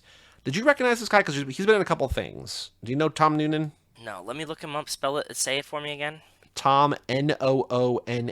The interesting thing, I know the given name. Ted Levine of it all, is that he was in Manhunter. He was Francis Dollarhide, who's the villain. But Manhunter is another Hannibal Lecter movie that takes place. I think it's a sequel to Silence of the Lambs, but it came out before Silence of the Lambs. And Manhunter rules. It's also by Michael Mann, but it's just weird that like we have Buffalo Bill in this movie, and we have Francis Dollarhide. We have two different like Hannibal Lecter, Will Graham kind of criminals or whatever. Like it's weird. Yeah. The thing I know Tom Noonan from was there was that Charlie Kaufman movie Anomalisa, where David Thewlis plays the main character and Jennifer Jason Leigh plays Lisa, and literally every other voice in the movie is voiced by Tom Noonan. Because like the point of that movie is that this guy falls in love with this woman and she's special and she sounds different. He's like, oh my god, like I've never heard somebody, but like to me, Tom Noonan is just like the character he's credited as everyone else in Anomalisa. Like he just plays literally everyone else in that movie. So like whenever I see him or hear him, I just think Anomalisa. But he's been in a bunch of things. He's been in Synecdoche, New York, House of the Devil, and Last Action Hero, and Monster Squad, and all sorts of stuff. So he's great. Yeah, that's pretty cool. Kevin Gage as the loose cannon, Hank Azaria, Danny Trejo. Anybody else in here of note? Jeremy Piven as the doctor. Oh, when Jeremy Piven showed up, I was like, what the fuck is happening? Like, that was, like, such a weird, weird one. Like, give me your shirt. Your daughter bought this for you. I don't give a fuck who bought it for you. That whole situation was very interesting. But just seeing him pop up, I was like, holy fuck, he's in it too? Like, it was one of those, and it's near the end of the movie or closer to the end. Yeah, definitely near the end. So, like, seeing a last-minute addition of a character like that and it being somebody I recognize was very strange. I forgot he was in this. I remembered it from seeing clips or parts of Heat.wav, the racer trash thing, because like there's just a scene and like in their version, like it's a very romantic homoerotic scene. Yeah. And there's like, give me your shirt, $15,000 or whatever, just like And this it whole plays, like buying porno and selling music. sex. Yeah. Yeah, and so like I remembered he was in it because of that, but I'm like, I don't know how he fits in. Like I assume that somebody gets shot and like stitched up or whatever, but like isn't like the reason he's in the movie is because Val Kilmer gets hit as they're getting away. Yes. And he goes to this sort of like shady doctor or whatever, and Yeah. he gets patched up. But the way that Racer Trash re-edits it, whoever edited that segment, was just this is a scene where Robert De Niro is visiting his boyfriend Jeremy Piven or He wants whatever. him It's to just take like his this shirt weird. off. Yeah. Yeah. It's very, very strange. It was one of my favorites. I definitely agree. But yeah, I mean that's just it's a crazy cast. And just like watching the opening credits or whatever, it's like, oh my god, like it's crazy. It's absolutely crazy. I'm so glad this worked and it's such a great movie because we know how many times that we've watched a movie that has like a ridiculous cast and the movie's just like trash, right? Because it's just like Yeah. they're trying Yeah. to balance like having all these people and like what the story, whatever, and like this like actually works. And I was like, oh, thank God, this is great. I do want to say, we mentioned the line earlier, don't let yourself get attached to anything you're not willing to walk out on 30 seconds flat if you feel the heat around the corner. Like, that is the most anti-Dominic Toretto line imaginable. Like, Complete that's antithesis. the opposite of family. Yep, no loyalty. Not that he's not loyal, but just like the ability to drop everything is something we can never imagine out of Dom. Truly. Dom is much more aligned with Val Kilmer's quote, "For me, the sun rises and sets with her, man." It's just like, that's such a beautiful, like, she's my everything. 100%. And I don't think Dom, if Letty gave Dom a signal to not, like, to go away, I don't think he would have even stopped. You know? Nope. He would have been like, okay, like, I'm going to break in from the other side then, or something. You know, whatever, right? Kevin Gage kills that hooker he picked up. Like, I think you could probably That's cut out a weird- scene or two of that. Like, we're just That's like, what we I get he's a agree. bad guy, right? Like, that's That's a mild problem I have with the movie. Is like, is he like a serial killer that just like kills hookers? Because like, did I miss something in the beginning? Because like, Pacino shows up and he's like, oh, another one of these, and I'm like, was there a first one that I missed or something? Like, because even when the other guy tells him about like, oh, this criminal's back, he's not like, oh, he's like was killing hookers or something, right? I think it's just like it's building out a world that like it just that He's a this is a super guy that bad they're guy. following or whatever, right? Yeah, yes. And, like I understand, like there's the moment where like when the prostitute's mom sees her dead body and like breaks the police tape and like runs after her and like Pacino just holds her. Like that's a moment I don't want to get rid of, but it's also like I don't know, like there's all these different things where just like we get that he's a bad guy, but also like leads to another character moment. So like you could trim things, but I also don't mind it, So Yeah, I get that. That's fair. it was funny to a certain extent that when they're prepping for the heist, like they're doing the break and entering and like basically like disabling the cameras or whatever so that they can get everything in and out the next day. And, like the cops are watching them because the cops have been tipped off. Like the cops are the ones that mess up. Like they're just like banging around the van. Yeah. And De Niro's like, we're walking now. They're like, we're almost there. We're like, no, we're walking. Like they all walk. Like it's so cool to see competence in movies, I think. And like the cops here are obviously bumbling buffoons, but like to the same extent we were talking about in Four Brothers, where it's just like people just shoot people. It's just like there's no soliloquies, there's no monologues. Yeah. It's just like bang, you're dead. Here, it's just like we're walking, like something's wrong, we're walking, and like it's not like a movie thing. It's just like okay, yeah, we're going. It's just like you don't see that, and like that's so cool. Yes, and that like Spidey sense was part of the reason why I picked De Niro. Like the ability to have like having a sense of like, oh shit, like now it's time to bail is a really great characteristic to have, right? Like if you have that dude being like, nope, something's off, like having that do you have this feeling? Do I have that? I do, but I'm usually wrong. But I do have a sense that like something feels wrong here, or like I'm just like something's weird. But normally it's just like no, it's passing. But like I do have that feeling. I know what you're talking about, but like it doesn't, or maybe I don't know. But I do get the feeling it hasn't really like it hasn't saved my life from like a cop raid or something. You know what I mean? No, but I get this feeling often, like not often, but like when I get this feeling, I do like bail from a place, situation, whatever, and then like something bad will have happened after I left. Like I could just get like this weird, like there's like a weird energy change where like stuff becomes negative and you're like, what the fuck is happening? And like it's a great characteristic to have. It's nowhere near as good as De Niro's being like, I can smell the cops heat goggling me, like that. But I think that's a pretty cool one. He smells like a cop. Exactly. I do think it's funny how much of this movie is people waiting at payphones for other people to call them. It's just like that felt like, that very wouldn't dated. happen today. Yes, but I it agree. just it doesn't feel dated. It just feels like of an era, right? Just like calling back on secure lines. Like okay, but like there's like 3 or 4 times where it's like somebody's just like here's a phone number. It's like okay, yeah. they're just waiting there. And he's like, use a landline, and he's like, this is a new cell phone. You know what I mean? Like it's kind of pre-burnery, but also burnery, right? It's also funny in the Racer Trash one where for some reason Trejo speaks Japanese. It's like, why is this happening? But, okay. Out of nowhere. It's subtitled in English and Japanese. Okay, cool. Oh, in the history of podcasts we talked about where people throwing things through glass doors, De Niro throws the patio chair through William Fichtner's huge glass door. And he's like, I don't really have any answers or whatever, and De Niro just kills him, which is cool. Yep. I also like that, like, there's, I think in a worse movie, in a more predictable movie, Amy Brenneman, like, goes to the cops, like, yeah, I was sleeping with this guy, and, like, Downey's a real bad dude. When he's She's like, I don't like he's this. running away, like when she like runs up the hill and stuff. Yeah. Yep. But then she's just like, no, like I can get on board. Like let's do it. Let's get out of here. Because like she's she doesn't really have a job, right? She's working at the bookstore and like doing a couple graphic whatever. But like she has to break her lease, man.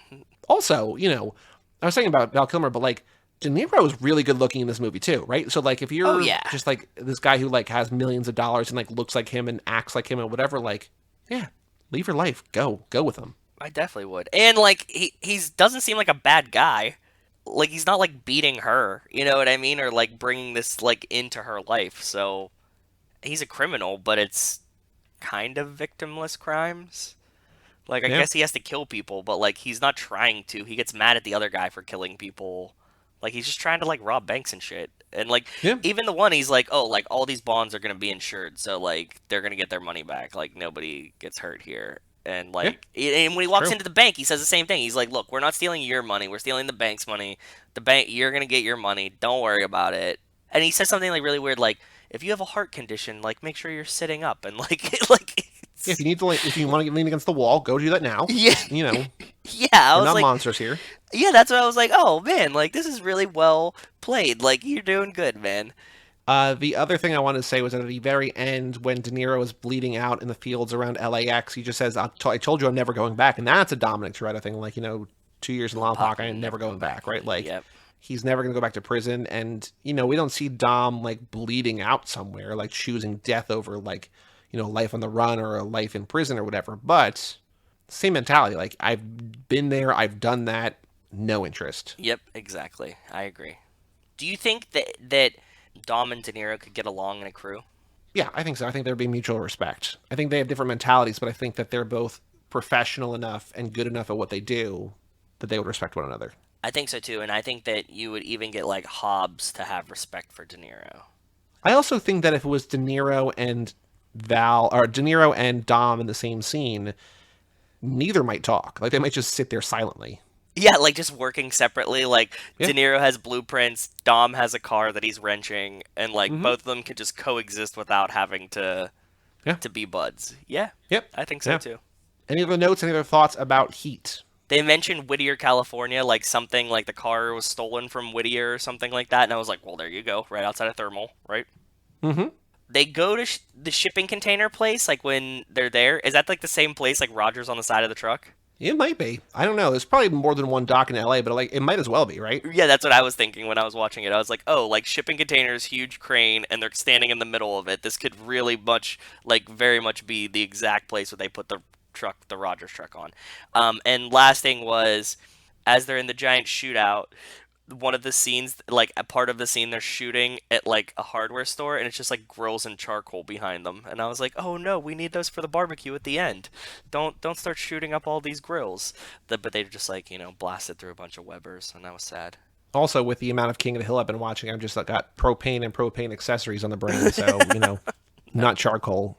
Also, in the beginning of this movie, they use an ambulance in the heist to take down the bearer bonds, and just with ambulance now out in theaters, it's a different use of an ambulance. They like hijack, like the premise of that movie is like they hijack an ambulance to get away.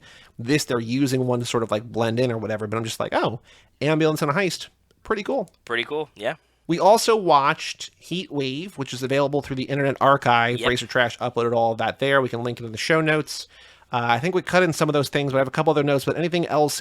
Heat.wav was their second feature film. They did Speed Vapor, which we talked about last summer with fan favorite Garrett Smith on the Patreon. When we did Speed Racer, we did Speed Vapor as well. But the second one they ever did, I believe, was Heat.wav. And so when they were doing this year, when they were re-airing all of it on Twitch in the retrospectives, they also re-put out there, which is not on the Internet Archive, like VHS rips of both Speed Vapor and Heat.wav. So like even sort of crummier looking versions.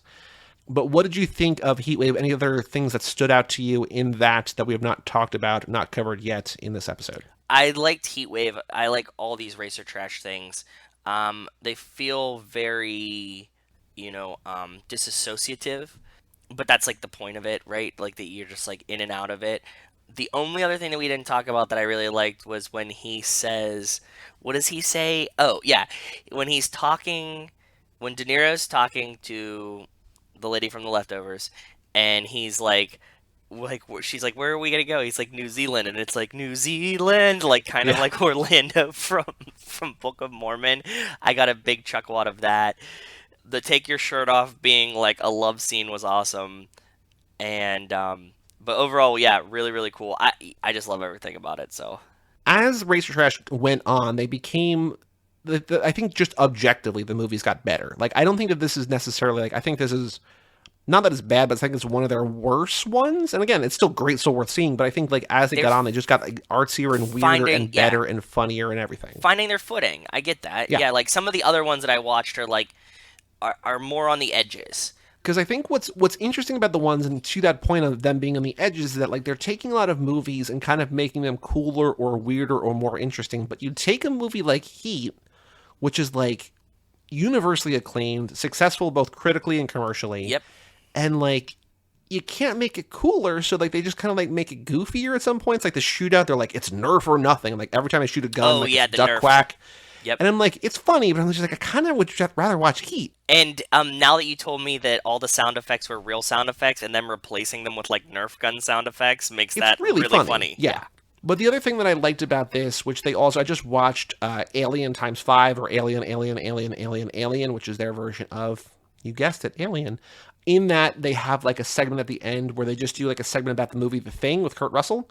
But in here, they just do Biff Wave, which is just like a Back to the Future kind of mashed up a little bit with this movie, but like mostly Back to the Future.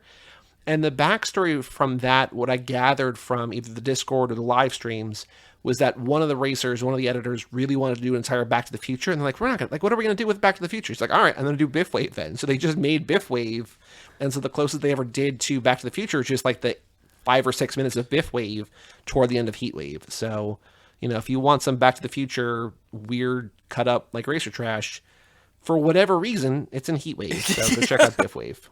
That's awesome. I do like that. I like his stance of just like, well, I'm still doing it. Yeah.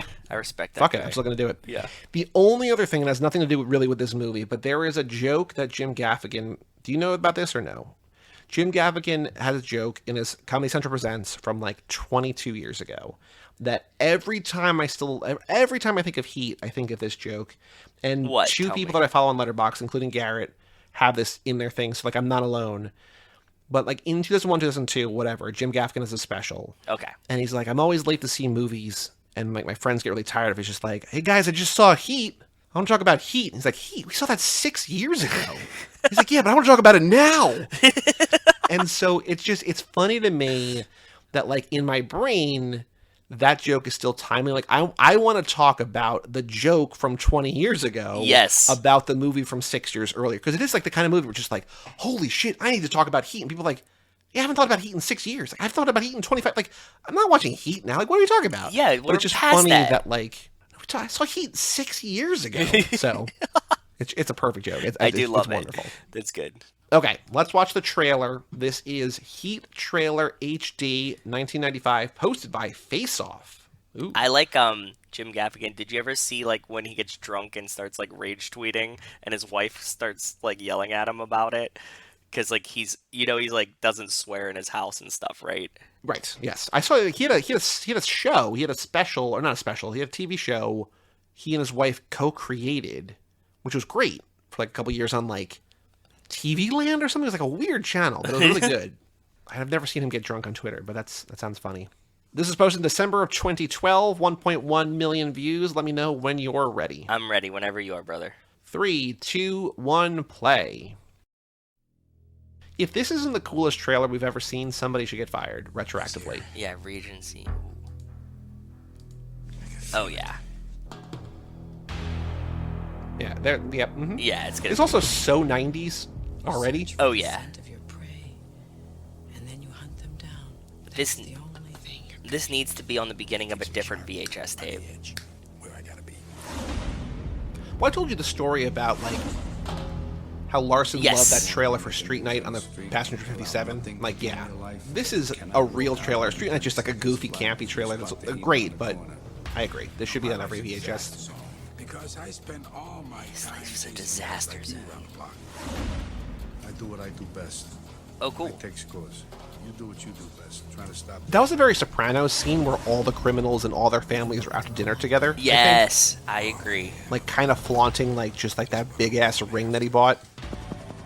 From the Godfather. Also, this movie, now that I just saw that, like, this movie has, like, them, like, hooking up with women without it being just half porn. You know what I mean? Yeah. A legacy of landmark films.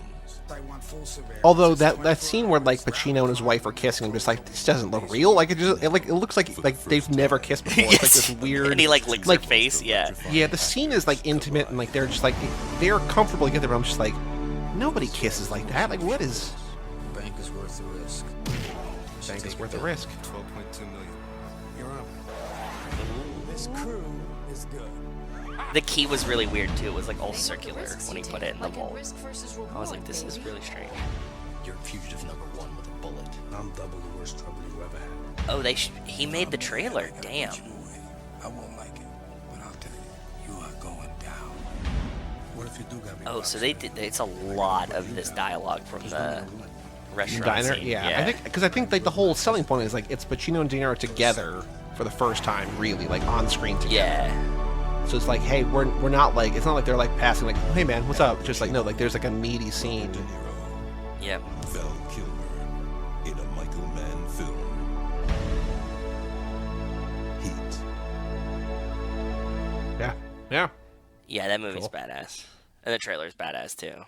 So the Letterboxd game, for reference sake, big news, Joe. For reference sake, Mad Max Fury Road, one of the most popular films 1.1. on Letterboxd, has been seen by 1.1 million people. Perfect. We're up to 1.1 million people. Heat, 1995, directed by Michael Mann, Al Pacino, Robert De Niro, Val Kilmer, John Voight, Tom Sizemore, etc., has been seen by how many people? 650,000. You're too high. 450,000. You're closer, but you're still too high. 378. Still too high. One more guess. You're not wildly far off. It's still like for a movie from 1995, it's remarkably popular. I knew it had to be huge. 324. 325. Oh, 325. nice. 325,000 people.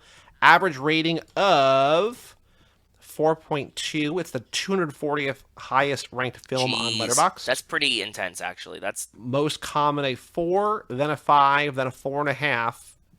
Average rating 4.2. Like I said, number 1 is Everything Everywhere All at Once, the Michelle Yeoh movie. Oh, really? Is that the number 1 on Letterboxd? Like, I heard Yeah. you say... Okay, so it's just like... Because it's so new that there's no... That one has 58% of that movie's ratings are 5 stars. Damn, okay. It's overwhelmingly crazy. So Heat, mostly 4 stars, then 5 stars, and 4.5. Average of 4.2. How many out of those 325 have this in their top 4 favorite movies of all time? I'll tell you, none of my friends. I was like, one of my friends certainly have it. Nope. Is it 200? You are way too low. Like 2,000? You are still too low. That's intense. That's a ton of people. Well, keep in mind the 1% threshold would be like 3,200. Yeah, but but the movie's so old. You know what I mean? Like True, that's what true. I get that it's Al Pacino and Robert De Niro, but like so old, like people like, eventually you'll be like, okay, well like the new Avengers was really good though. Okay, 4,200. Still too low. 5,000 final guess. 5,800 That's insane. people. That's insane. 5,800 people have this in So their top 2%. 4. 2% of the people that have seen it have it in their top 4. Mm-hmm. That's Just about. bonkers numbers. Okay. I looked for a couple people. I'm just like, I can't spend all day finding the person. I found Aaron Crescendall Byrne at Aaron Men on Letterboxd. I'm like, this is the first person I found who gave it 5 stars, who reviewed it, who has it in the top 4 that we could play. Okay. I'm like, I could spend like days here. Yeah, looking with through all 5,800 5,000. people. Yeah, exactly. Aaron says a film so good that it made Moby bearable, because Moby has 2 songs in this movie. Oh. 5 stars. Well, I guess Gone in So 60 Heat- Seconds is not in his top 4. No. Heat. His number 1 favorite movie of all time. He has a horror film in there, a thriller, and a superhero movie spanning the 70s to the early 2000s. Is it like, is the horror movie the old one? Like The Thing? Yes. No, that's in the 80s. But the horror movie is the one from the 70s. I don't know any horror movies from the 70s, but I do know it. Yeah, this is a very famous, very popular It's like Evil known Dead. movie. That's Also 80s. from the 80s. Yeah. Is it like Frankenstein or something real gentle like Dracula? Nope. Something I would know. The Blob. I will say this probably won't help you, Okay. but a sequel to this movie came out this year. A sequel. Oh fuck, what was it? Well, not Scream. Nope. That's from the 90s. Yeah, that's way later. A sequel to this movie came out this year. Was there more than one sequel to this movie? There have been a bunch. There have been... Is it a Halloween? Nope. That's also... That's 78. But this is earlier. This is before that. Related films. There are 7 films spanning from this first one to the one that came out this year. And he likes the first one.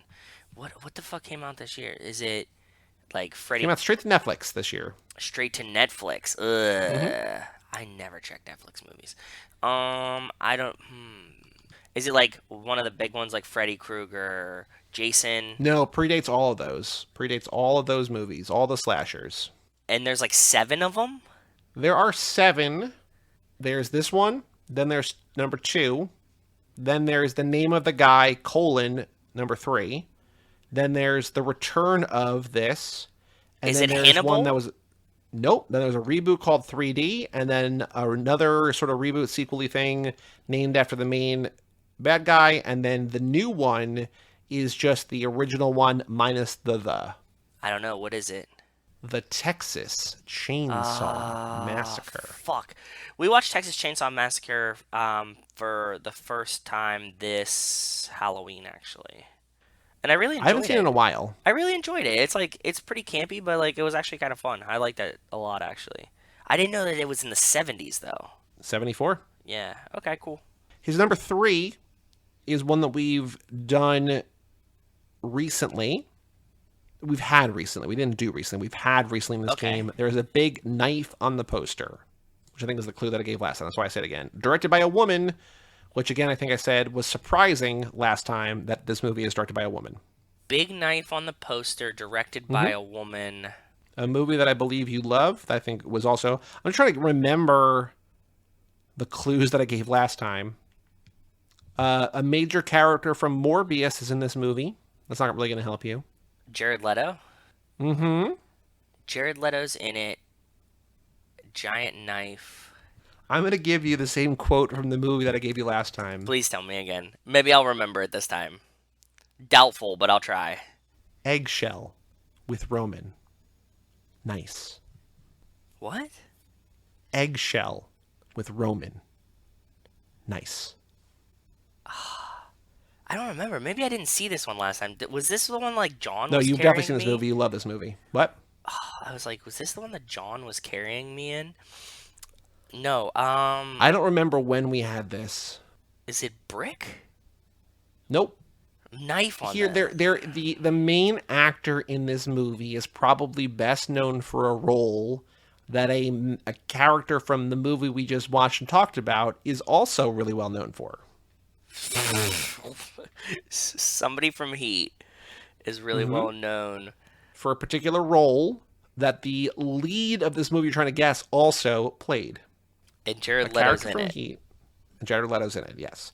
A character from Heat played a famous role that was also portrayed by the star of this movie. The star of the movie that I'm trying to guess. Correct.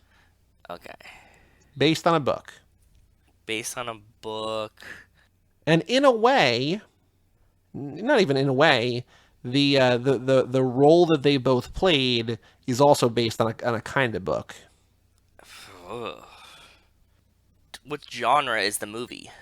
Thriller, suspense, drama, crime, horror. And it's not like The Dark Knight or something? You are very close in one particular way. Michael Keaton's in it. Nope.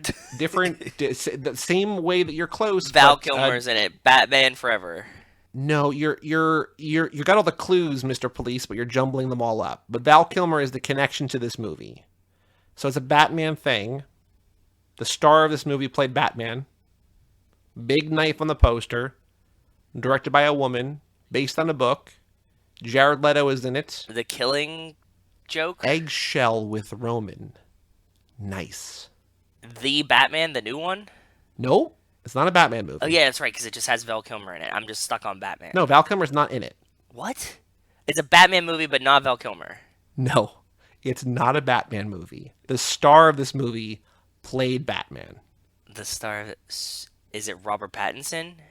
No. Christian Bale. Yes. Okay, Christian Bale, Jared Leto. Based on a book. Same movie. Big Knife. The Big Short. Directed by a woman. Eggshell with Roman. Nice. Not The Big Short. I don't get the eggshell with Roman thing. I have no idea. Thriller, horror, crime, drama. What thriller was Christian Bale? The Prestige? That's one, but yeah, that's not a no. I mean, what thriller was Christian Bale in that I'm missing? You gotta tell me, bud. Huey Lewis would be very disappointed. Oh, American Psycho. Fuck. Okay, cool. Yes. Jared Leto's in American Psycho? Mm-hmm. That's right. He's the guy with the other business card. Fuck. And the eggshell with Roman's the business card. Yes. They're talking about the material and the font. Yes. I always forget Jared Leto plays like a small role. He's Paul Allen. You're right. He's third build in American Psycho. Yeah, but I mean, like when I think about that movie, I only think about Christian Bale. Sure. And the big knife on the poster, yes. And it is weird. There's a great book too. Okay. Yes. Makes so much more sense. Thank you. And the fourth movie is considered one of the best sequels of all time from the early 2000s. Terminator 2. That's from 91. Best sequels of all times from the early 2000s. Yeah. Not The Matrix. Nope. People don't like that sequel. Yeah, they don't like that sequel. I did say the genre before was superhero. One of the best sequels of all time is also a superhero movie from the early 2000s. It's The Dark Knight Rises. Nope. It's also not The Dark Knight either. Is it a Marvel movie? It is a Marvel movie. Is it Iron Man 2? People like that one, I think, right? Iron Man 2 is reviled, kind of. Okay. Iron Man 2 is like I think one of the bottom 5 MCU movies. They like this 3 then? Predates. They really like... This movie predates the Marvel movies. Oh, so not an MCU movie, but a Marvel movie. Mm-hmm. Okay. Spider-Man 2. Spider-Man 2. Perfect. There you go. Heat. The Texas Chainsaw Massacre, American Psycho, Spider-Man 2. Did we watch Spider-Man 2? I remember we did 3. Did we do 2? We did 3. We did not do 2. We only did 3 and we had Nate with us for some reason. Because he loves that movie. Oh, that's right. Yeah. Okay, cool. That works. So shout out to Aaron Crescendall Byrne for Heat, The Texas Chainsaw Massacre, American Psycho, and Spider-Man 2. That's a spread, man. He did pretty decent. Okay. Yeah, not bad, right? Yeah. So, pretty cool. Sorry that I was like in a fun time guessing mode. Every time we get American Psycho, I'm going to give you the same clues. And one of these times you're going to be like, oh, knife on the poster, American Psycho. But I think I gave you all the exact same clues, Mr. Police, and it took you probably longer this time. When you say knife on a poster, you instantly put the Halloween knife over the Jack-o'-lantern poster in my brain, and I can't get off of it. But I think that's what they're going for here. That's like Yeah, I guess. That's true. Next week, no surprise here, we are doing Too Fast, Too Furious, back on that regular grind. Remember, patrons, go to toofast2forever.com to vote if you're voting for Val Kilmer's Chris Shiherlis or Robert De Niro's Neil McCauley. Both great choices. I will not argue against either of these choices. I think they're both excellent, and I would take them both on my team, although I do pick Robert De Niro. I think we knew this at some point, but I also saw that Michael Mann, the director of this movie, is working on a Ferrari movie where Adam Driver plays Enzo Ferrari. That's kind of interesting. Yeah, I like that. We'll cover that for sure. I like Ferrari, I like Adam Driver, and I like Michael Yeah. Mann, so that'd be cool. Yeah. Any other thoughts about Heat or Heat Wave or anything? I'm glad I saved it. I'm glad we watched it. I really enjoyed it. I'm already like in a itchy mood to kind of watch it again, and I also am in an itchy mood to watch more Pacino and De Niro movies now. Yeah, I wonder, there's got to be Pacino and De Niro movies that I have not seen that are good. Like, I know there's ones that I have not seen that are bad, but I don't know. I wonder what good ones I have not seen. I don't know. I'll go on a binge between both of them at different points in time, and I'll just watch, like, 10. Donnie Brasco and Carlito's Way and Cruising, I need to see. You haven't I have seen not Donnie Brasco? those. Nope, and I have not seen that's one of my Casino favorite or ones. Once Upon a Time in America or Cape Fear. So I got and Mean Streets. I got like 3 or 4 of each actor. Donnie Yeah, Brasco okay. is one of my favorite gangster movies. It doesn't get enough credit. It doesn't get compared to like Casino, Goodfellas, Godfather, like all of those, and it's a lot of fun. It's a great one. And Johnny Depp is like the other main character. I was sitting next to a kid last night at the Nicolas Cage movie. He was just talking to us, and he's just like, what actors do you love today? And I said a couple of things. Like, I'm like, what about you? He's like, Johnny Depp. I'm like, today? Today, Still, like actively? Oh God. He's like, Johnny Depp, Jake Gyllenhaal, Leo. I was like, oh, okay. So like the same actors that every 20-year-old dude likes. I got it. Cool. Got it. 20-year-old dudes from when we were 20-year-old dudes. Still the same, apparently. I don't know. Yeah. But he's like, I'm like, well, yeah, what actors today do you love? He said Johnny Depp, and I literally said out loud, today? That's a. What do you like? What is he? He's not doing anything. Like, all right, man. Yeah, he hasn't been in a movie in like. When was the last Pirates of the Caribbean? Jesus. I think he's still making movies, but like, just nobody's seeing them. And he's in court right now, so who knows, right? I don't know. Anyway, for all things Too Fast, Too Forever, go to cageclub.me, facebook.com/TooFast2Forever, or at TooFast2Forever on Twitter and Instagram. Email us, family@cageclub.me. Check out our Patreon page and vote at TooFast2Forever.com and our store at TooFast2Forever.shop. And come back next week for the movie we're currently breaking down by minute, Too Fast, Too Furious, where hopefully we'll meet the seductress next week. I'm Joey Lewandowski. I'm Joe too. And we'll tell you all about it When we see